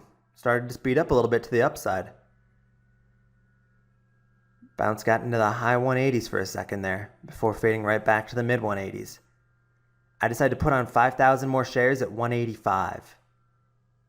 Because I'm thinking that maybe this 190 area is going to hold. That wasn't a very strong perk through 185 earlier, and it got stuffed very quickly. So far I've filled most of my ad. I have 14,100 shares. Just 900 left to fill.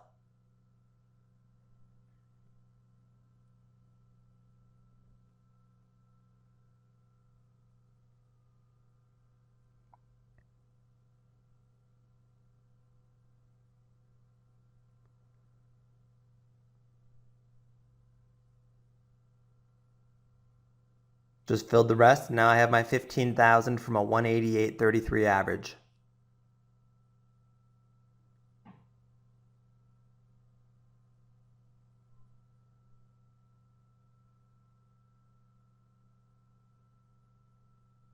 $15,000 shares, it's not that big of a position size for me. So even though I'm a little bit far off of the previous closing price, I'm still totally okay risking this starter size off of that 204 area. Should we somehow get a large spike up into the 2 area, I'd be absolutely giddy to add size up there.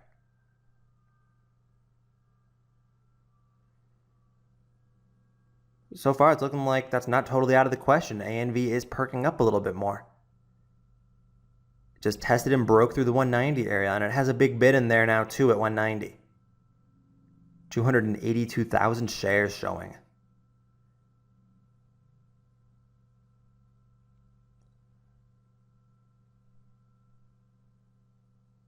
I am electing to use the wider risk and play off of red-green, but I also could be using the high of day as risk right now if I wanted to.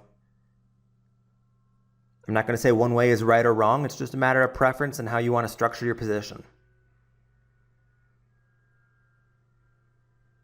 That big bid is still sitting in there, but so far it's really failing to produce any kind of a major push. We tested the 192 area, but that's it.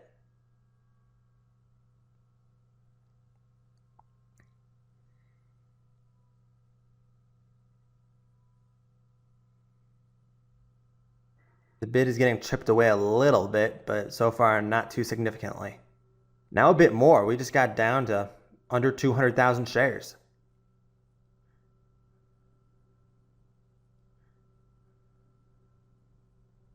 So once this is under 190 again, this may slip right back off. I'm not adding here just because I do want to keep my risk under control. I don't want to have too much size, 15 cents a share off of the previous closing price. So I'll save any adds for higher in the $2 area. No need to here though.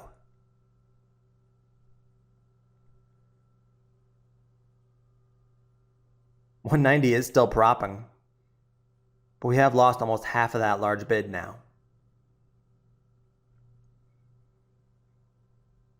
I'll be very curious to see how this reacts once it snaps.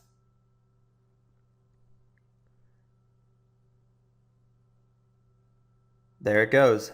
The big bid is gone. We're under 190 again.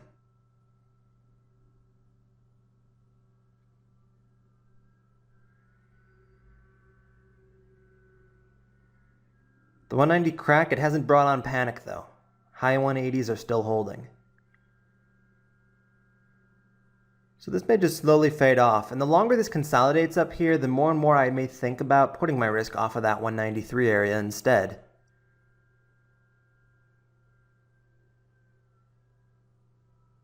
Just because why fight a position when you could just cut it for a couple cents a share loss and restart higher?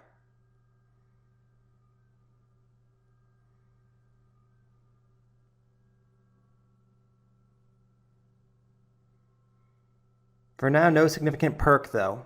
It's just slowly fading away. Had a 186 hit there for a second.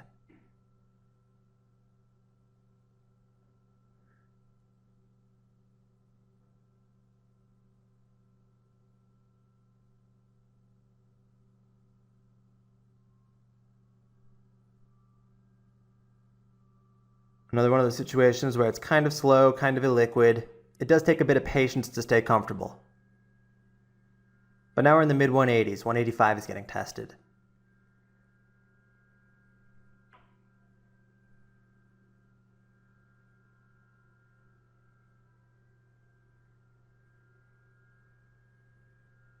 We briefly touched 183 there, but there was another big bid at 183. It was for 100,000 shares. Next time it knocks back down there, we'll see if it's still there. Yep, there it is. But we also have a somewhat sizable offer now. Just saw one at 185 for 40,000 shares.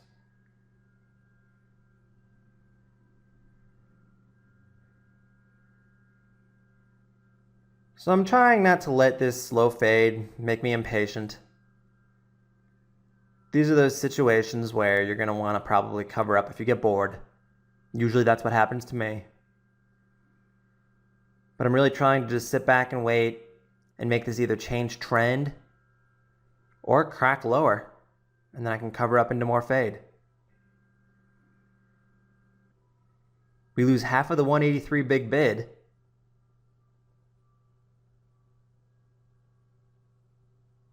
So if we get rid of that other 50,000 shares, we may see a low of day test soon. There it goes. It's gone and we're down at 181. Since low of day is 180, I have a cover order for 5,000 of my shares at 181 here. I fill it and now I'm down to 2/3 of my original size and we're at new lows of the day. I covered those shares there just because it was right above a key support level. So why not take some off? Why not reduce my risk? I wanted to make sure I was paying myself into dips in case 180 had held for a while and it had started to grind back. I didn't want to make impatient covers into a perk.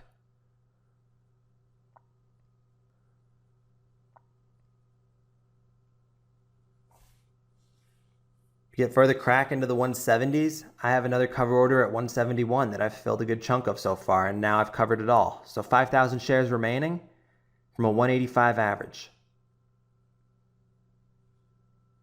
This fade is starting to work out pretty well for me.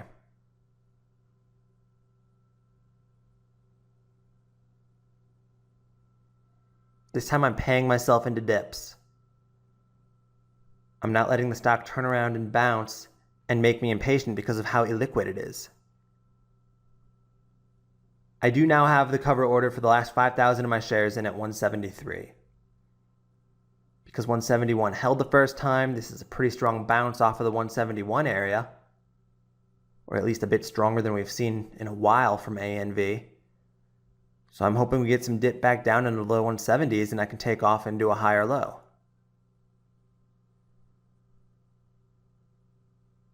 Instead, we're up in the high 170s so far. At this point, it looks like I've missed my cover on that last third. But yet another example where I can sit back, I can be patient. I don't need to chase this spike. I don't need to get out this last 5,000 shares at any cost. I can let the stock dip and come back to me.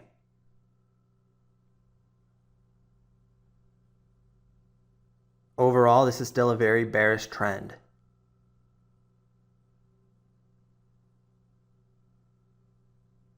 These listed stocks, they will be choppy on the way down, and I know it.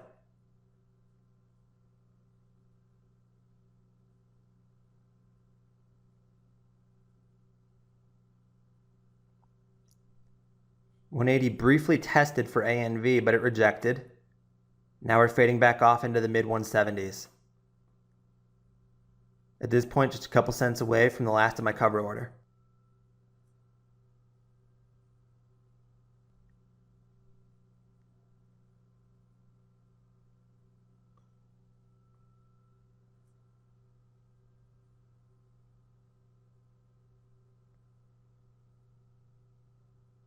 $173 bid starts getting tested.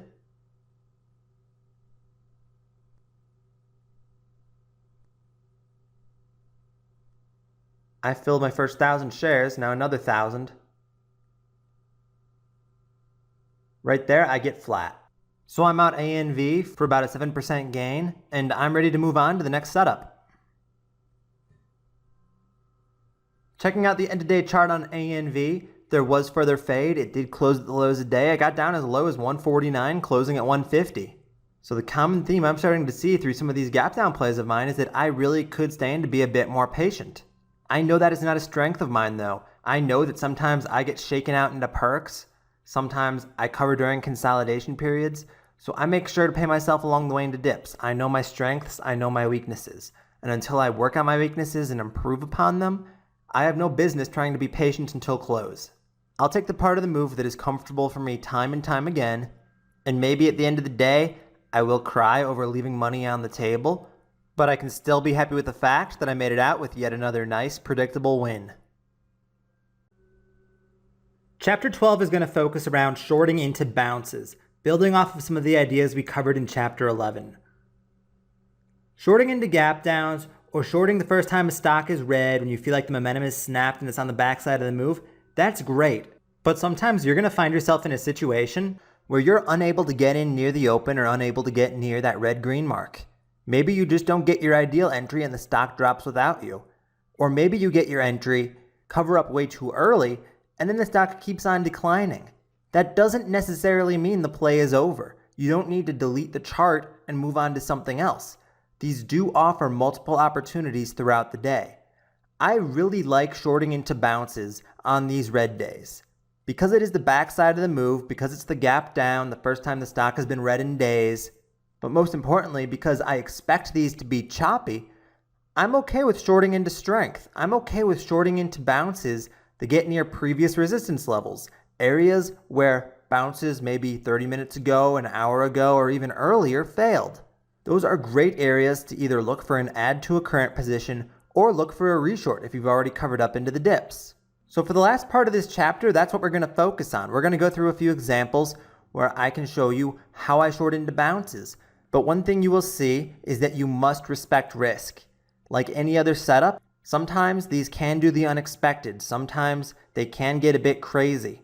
So like everything else, you need to respect that risk level. You cannot let yourself get too biased, because if you do, you open the door to a large loss. Let's start by taking a look at a few examples from earlier in this chapter. Take a look at FRO. FRO did have a decent gap down from the 462 area down to 450. Maybe you missed that for some reason, and then it flushed all the way down to the low fours. Well, between 10:30 and 11 o'clock, FRO had an awesome bounce. It bounced from those low fours all the way back up into the 440s. That is a very easy area to take a short into a bounce and risk either off of the high of the day at that point, which is just over 450, or previous close still. You could still use 462 in this situation. You can get in and size in appropriately with a predefined risk, and then either the stock goes in your favor and continues dropping, which most times it will, or it doesn't, and you have to cut a loss, which should be a very controllable loss given the risk you built into.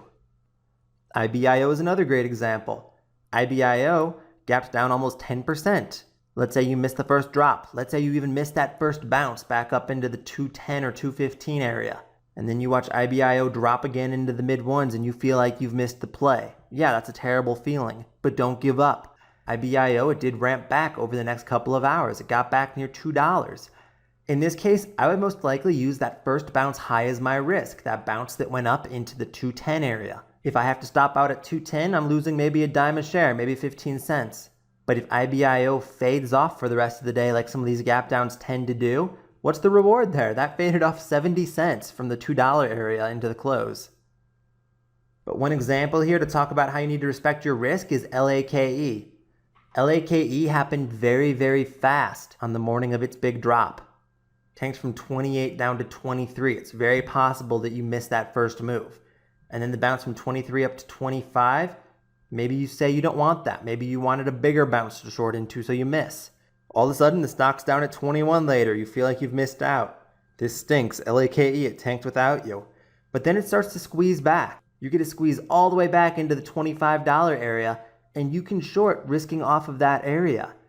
But if you get stubborn, if you hold, hoping for the best, when that 25 area breaks later, suddenly you're squeezed back. It gets through green. It got towards 30 this day. You have to be cautious shorting these bounces. Yes, after that big squeeze through 30, it faded all the way back down to 21. But do you really want to put yourself in that situation where you're fighting the stock down $5 a share? No, it's much easier to reshort higher once you feel like maybe momentum is fizzled. Just because LAKE worked out, just because it faded off again towards the end of the day, that doesn't mean they all will. Remember chapter 9, when I talked about NDRM, when I talked about PBMD. What's going to happen if it's that 1 out of 100 and it just keeps on spiking and spiking and spiking once it gets through green and you've gotten stubborn with a bounce play? That's how accounts blow up. So shorting into bounces, it is a great risk reward, but only if you respect your risk. Let's get a look at a couple live examples now of when I tried shorting this setup.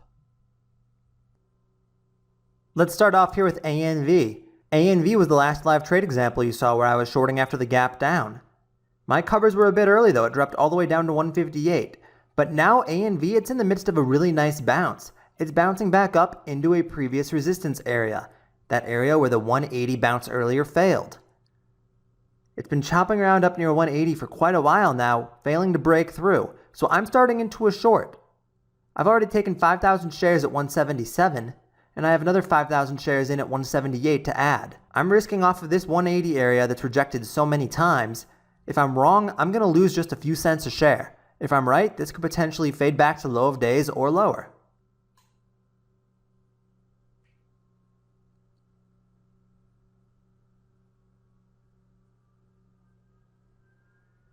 My 178 order is on the best offer right now.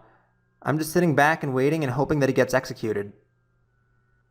If you're wondering why I don't just hit the bid at 177, it's because short sell restriction is on. This has dropped more than 10% from the previous close, so I can't hit into weakness. I can only short into an uptick. That is why my order must wait on the offer.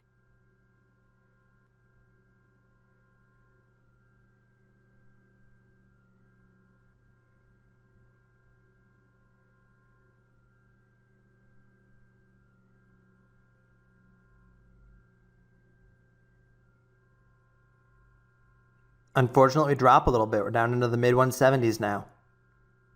I currently only have 5,000 shares, and now it's the low 170s. I'm going to need a perk back up, or I'm not going to fill. I'm going to have to settle for 5,000 shares.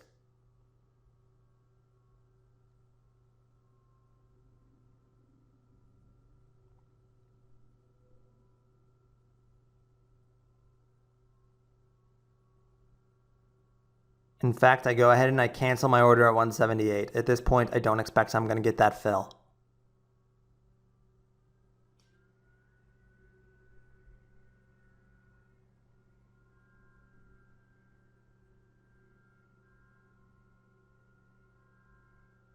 I've moved the order down now. I've put it at 176.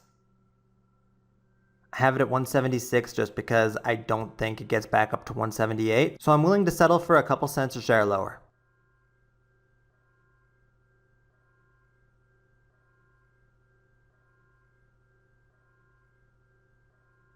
Considering my risk is only off of the 180 area, it's really not that big of a deal. I filled and now I'm 10,000 shares from 176.5.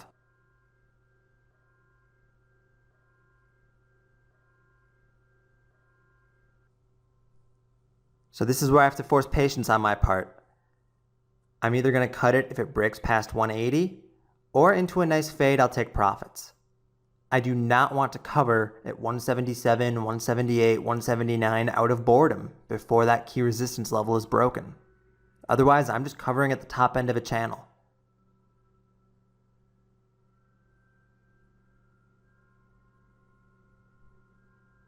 Another hard drop here for ANV though, back to the low 170s.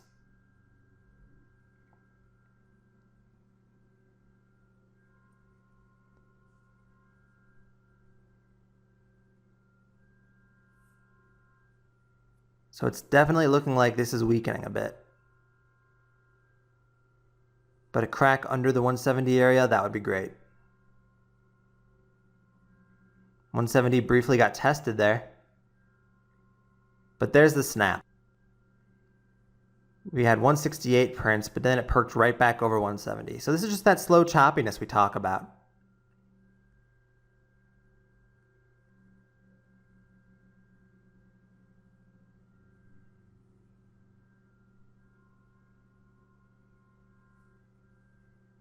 Right now, ANV is just going over and under 170.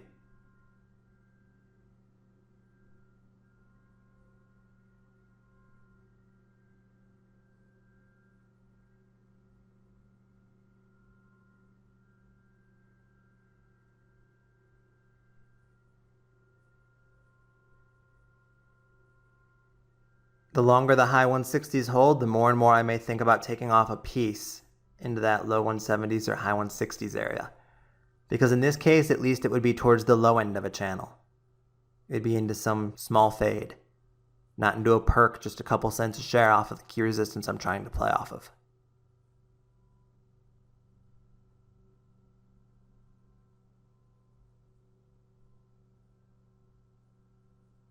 But despite all these high 160s holds, we haven't been able to perk above the low 170s.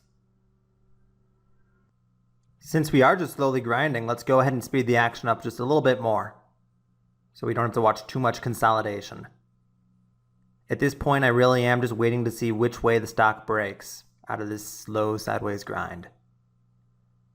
But because of the daily chart, I believe that the big picture is on my side. I believe that the odds are on my side that this fades off more.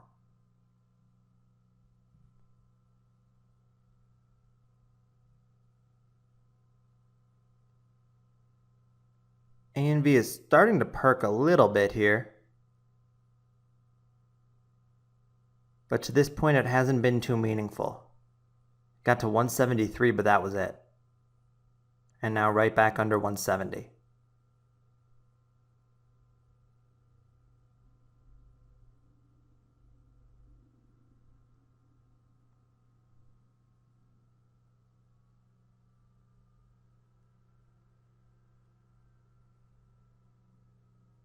We're back to testing the high 160s. So far they're defending well.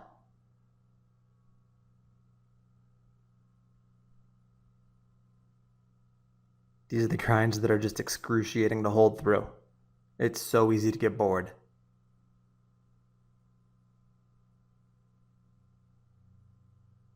I'm bored watching this at sped up speed. Just imagine real time. Finally, we start to see some snap though. We're testing the mid 160s. I preemptively put a cover order in at 163. I've filled half of my shares into this dip because it is getting close to the low of the day. Current low is 158, so I do want to cover just above support. I've taken half and now I can give the other half a little bit more time to work. Maybe I can cover it at new lows. Strong bounce back off of the low 160s. Testing 169 and now 170 again. Even briefly breaking through 170. So that was quite the bounce back.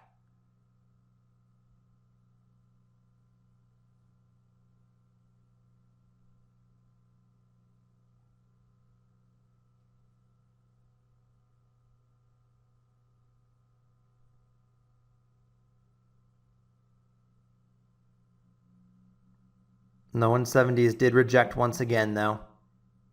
We're back to churning in the high 160s.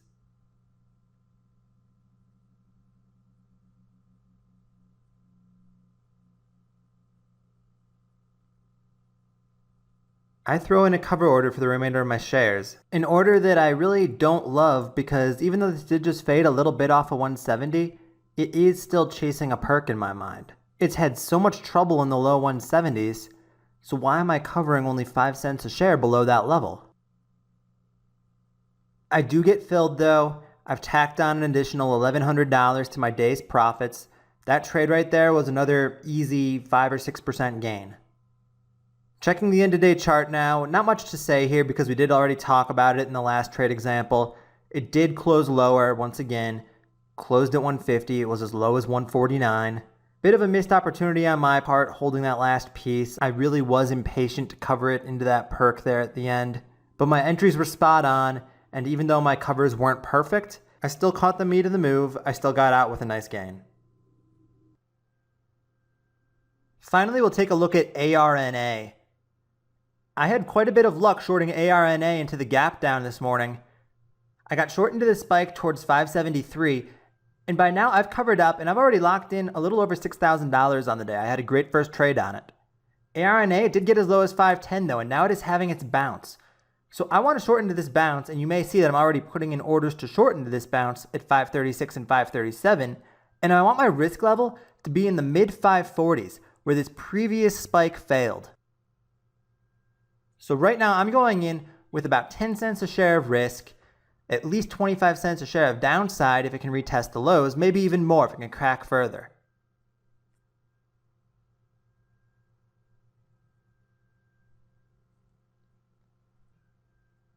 I've now filled my 10,000 shares. I have a 536.5 average. So now it's just a matter of watching ARNA and seeing if we can get that fade back off. I also wouldn't rule out adding more if it pushes a little bit closer to that risk level up in the 545 area.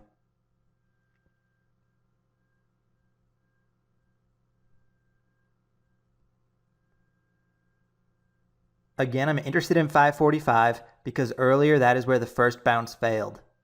So now that we're bouncing from even lower from 510, I expect that level to hold.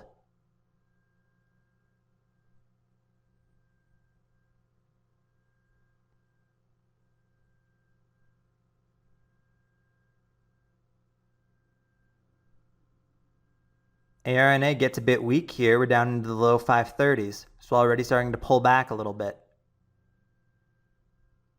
About 540 is where that rebound just topped out.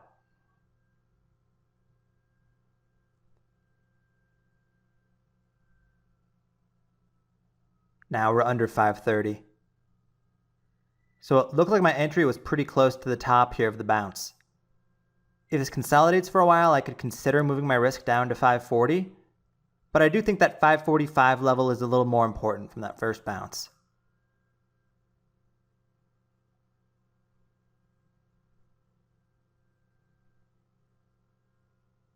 I'm just sitting back totally comfortable in ARNA right now. I know my risk. It's not at all an out of control risk for me. I have 10,000 shares. I'm risking 10 cents a share, so that's just $1,000. Wouldn't kill my day or anything if I had to cut it. So far, we've gotten some decent fade, and I do anticipate this heading lower. So this is a spot where I'm just going to sit back and let the chart play out. If I'm right, great. I'll pay myself along the way, and if I'm wrong, I'll just have to cut it when it breaks 545.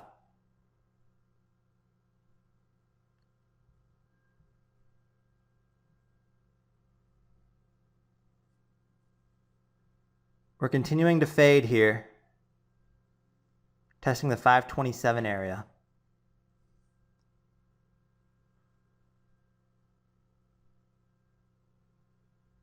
Certainly looking like ARNA is on its way back down.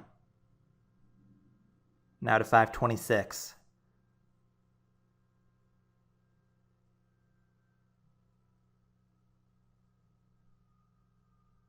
Now low 520s.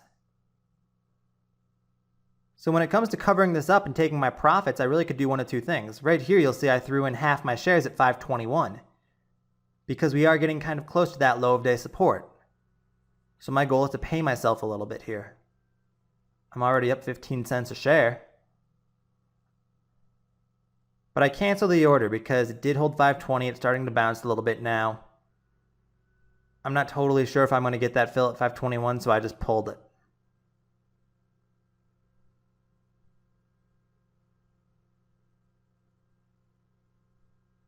That also wasn't the strongest bounce in the world off of 520. So I'm thinking maybe it can snap and head even lower for me.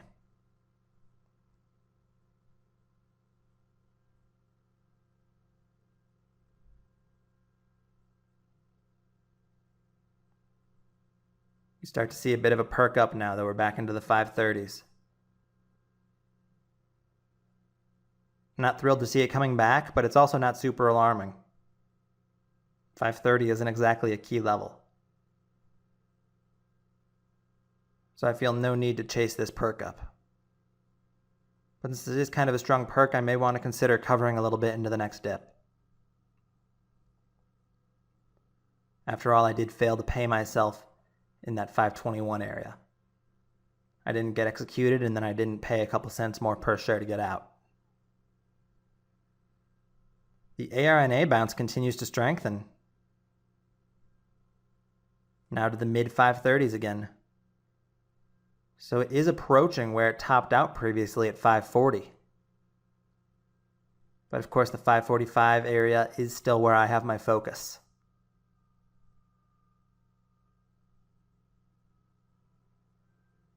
Now high 530s. So this is a bit of unexpected strength out of ARNA. Suddenly it's through 540. So it may retest that 545 area.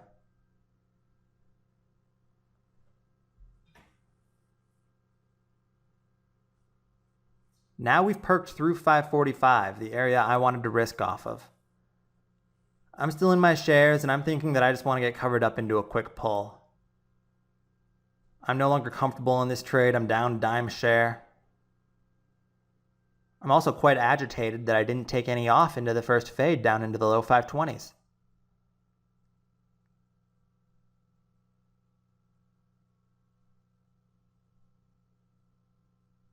I briefly had a short ad order in there because I thought the 545 area was rejecting.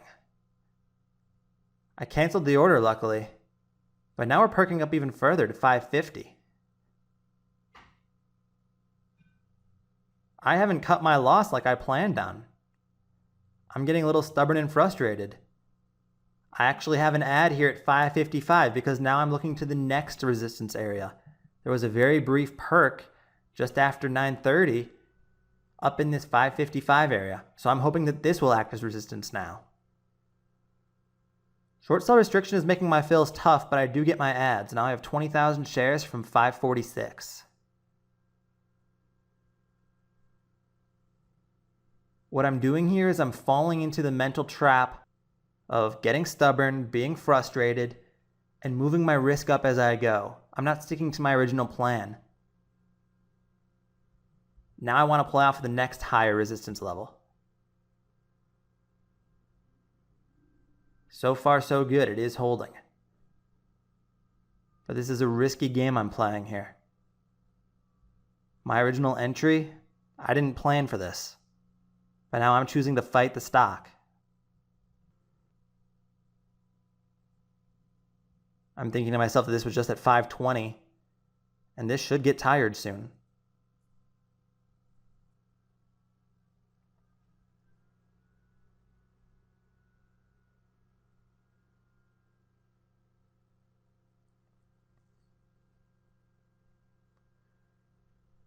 We have held under 560 for a while here, though. Slow and sideways, but now a perk right back up. And we blow through 560. Once again, I don't cut. I still have my shares. Now I'm thinking about the high of day, 573. Thinking, well, maybe that's the resistance it will hold now. But nope, right through 573. We hit 575 briefly.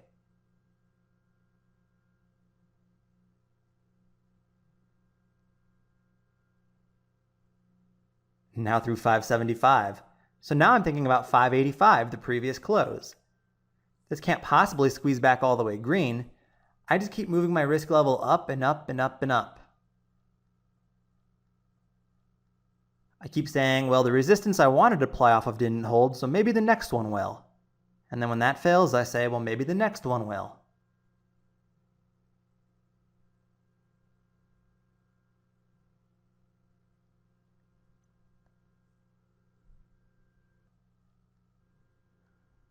It did fail to get green, 584 rejected. We've pulled back to the 570s. But I'm still underwater by 25 cents a share. Now a bit harder of a crack to the low 560s. So this is starting to look a little bit better. I'm saying to myself, okay, I guess I was smart to risk off of green.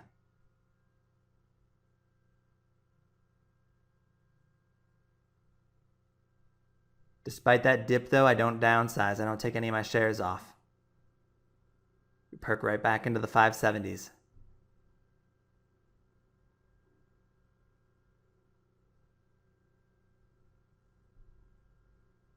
I'm back into that all too familiar stubborn hold, where I'm just waiting and hoping for break even.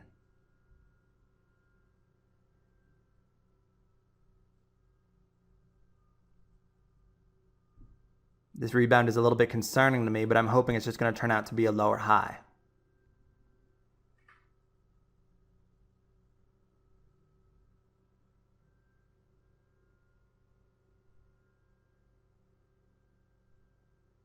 Low 570s are testing right now, trying to get back into the 560s. But supporting surprisingly well.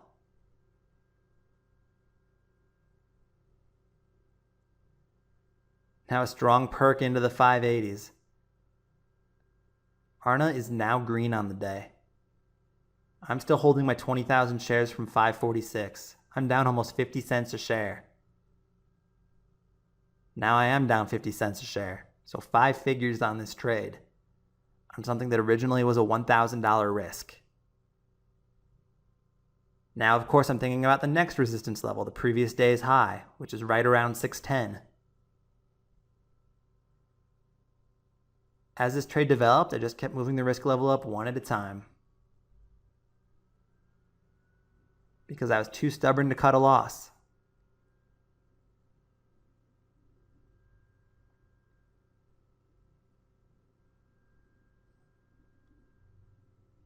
There's our 610 test, and now 615. Quickly a spike up to 620. So ARNA is now higher than it was yesterday. I am massively twisted on this position.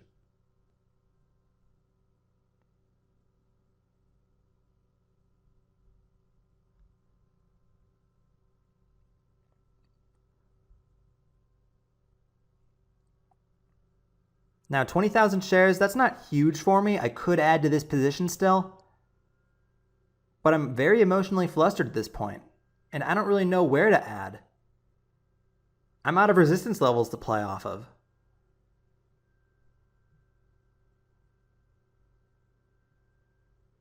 So because I'm already down 5 figures on this trade, I have to be very careful. I don't want to just keep adding. While I didn't respect risk levels and I kept moving them up, at least I wasn't averaging up with each one as well. That is the one thing I did well. I only put on the one ad. But that is about it.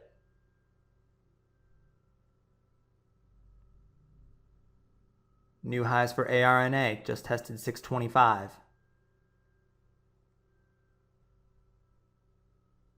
That wasn't a very strong break though, and now pulling into the low sixes.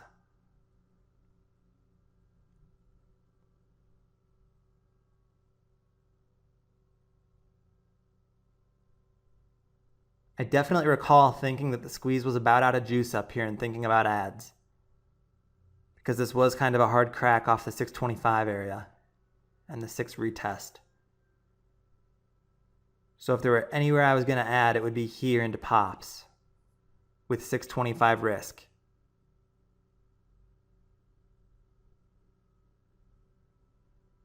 But can I really trust myself to stick to that risk? The way things have gone so far?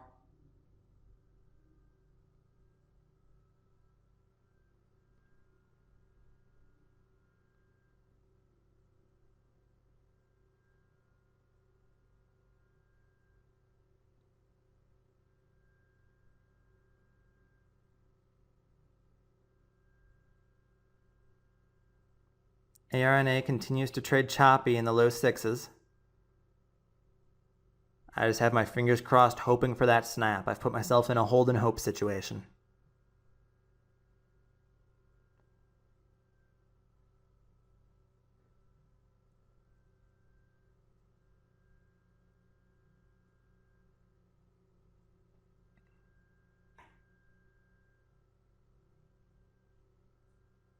I am very nervous about this setup at this point because, like I said, this is at new highs. It's gotten higher than it did yesterday. So that 625 level, that's very important to me right now. And I know this is practically the front side of a move at this point. We're back to this stock being strong and squeezing, and I have no idea how high it could possibly go given the volume that it's trading. So in my mind right now, 625, it is where I have to cut, whether I add or not. I can't risk this going to 7 on me or going to 8 and getting really out of hand.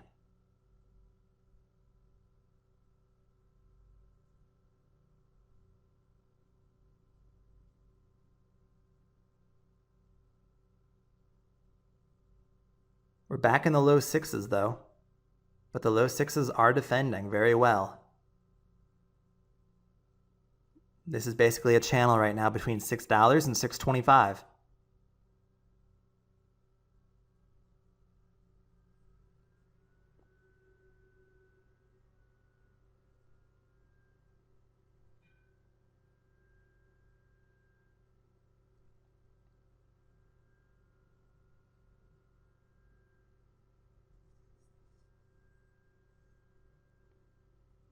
I briefly have ads in here at 610 and 609 because I think the pops are getting weaker. I even move one down to 608. It is quite a bit of size I think about adding. I watched $6 hold again on another test though, so I cancel my ad orders. I can't ignore the fact that this just keeps supporting time and time again.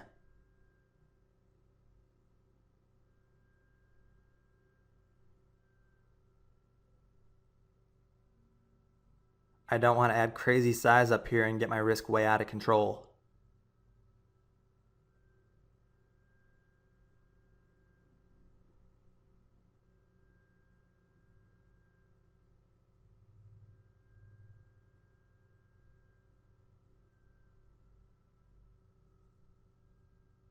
The ARNA perk starts to strengthen. Now up to the 620s. It looks like it might bust through that 625 mark.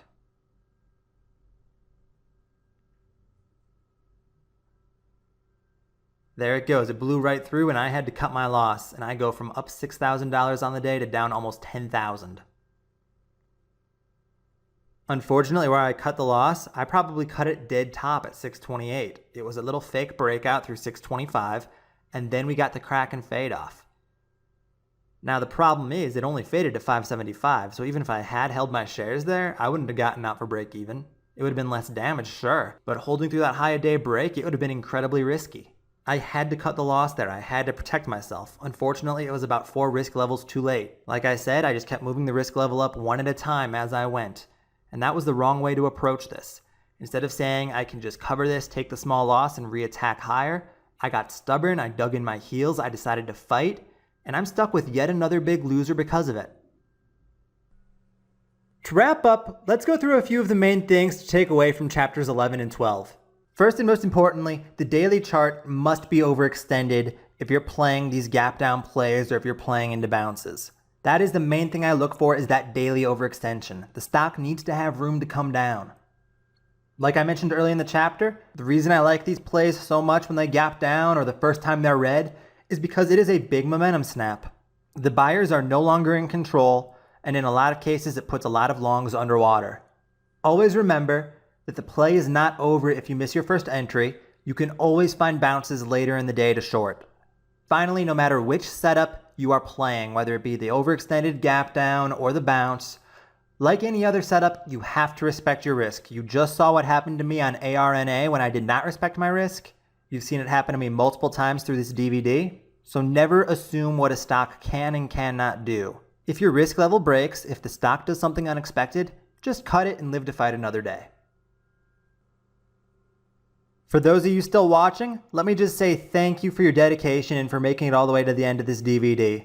I'd like to wrap up with a few concluding thoughts before I leave you. First of all, and this goes for all traders, whether new or old, always start small when learning a new strategy.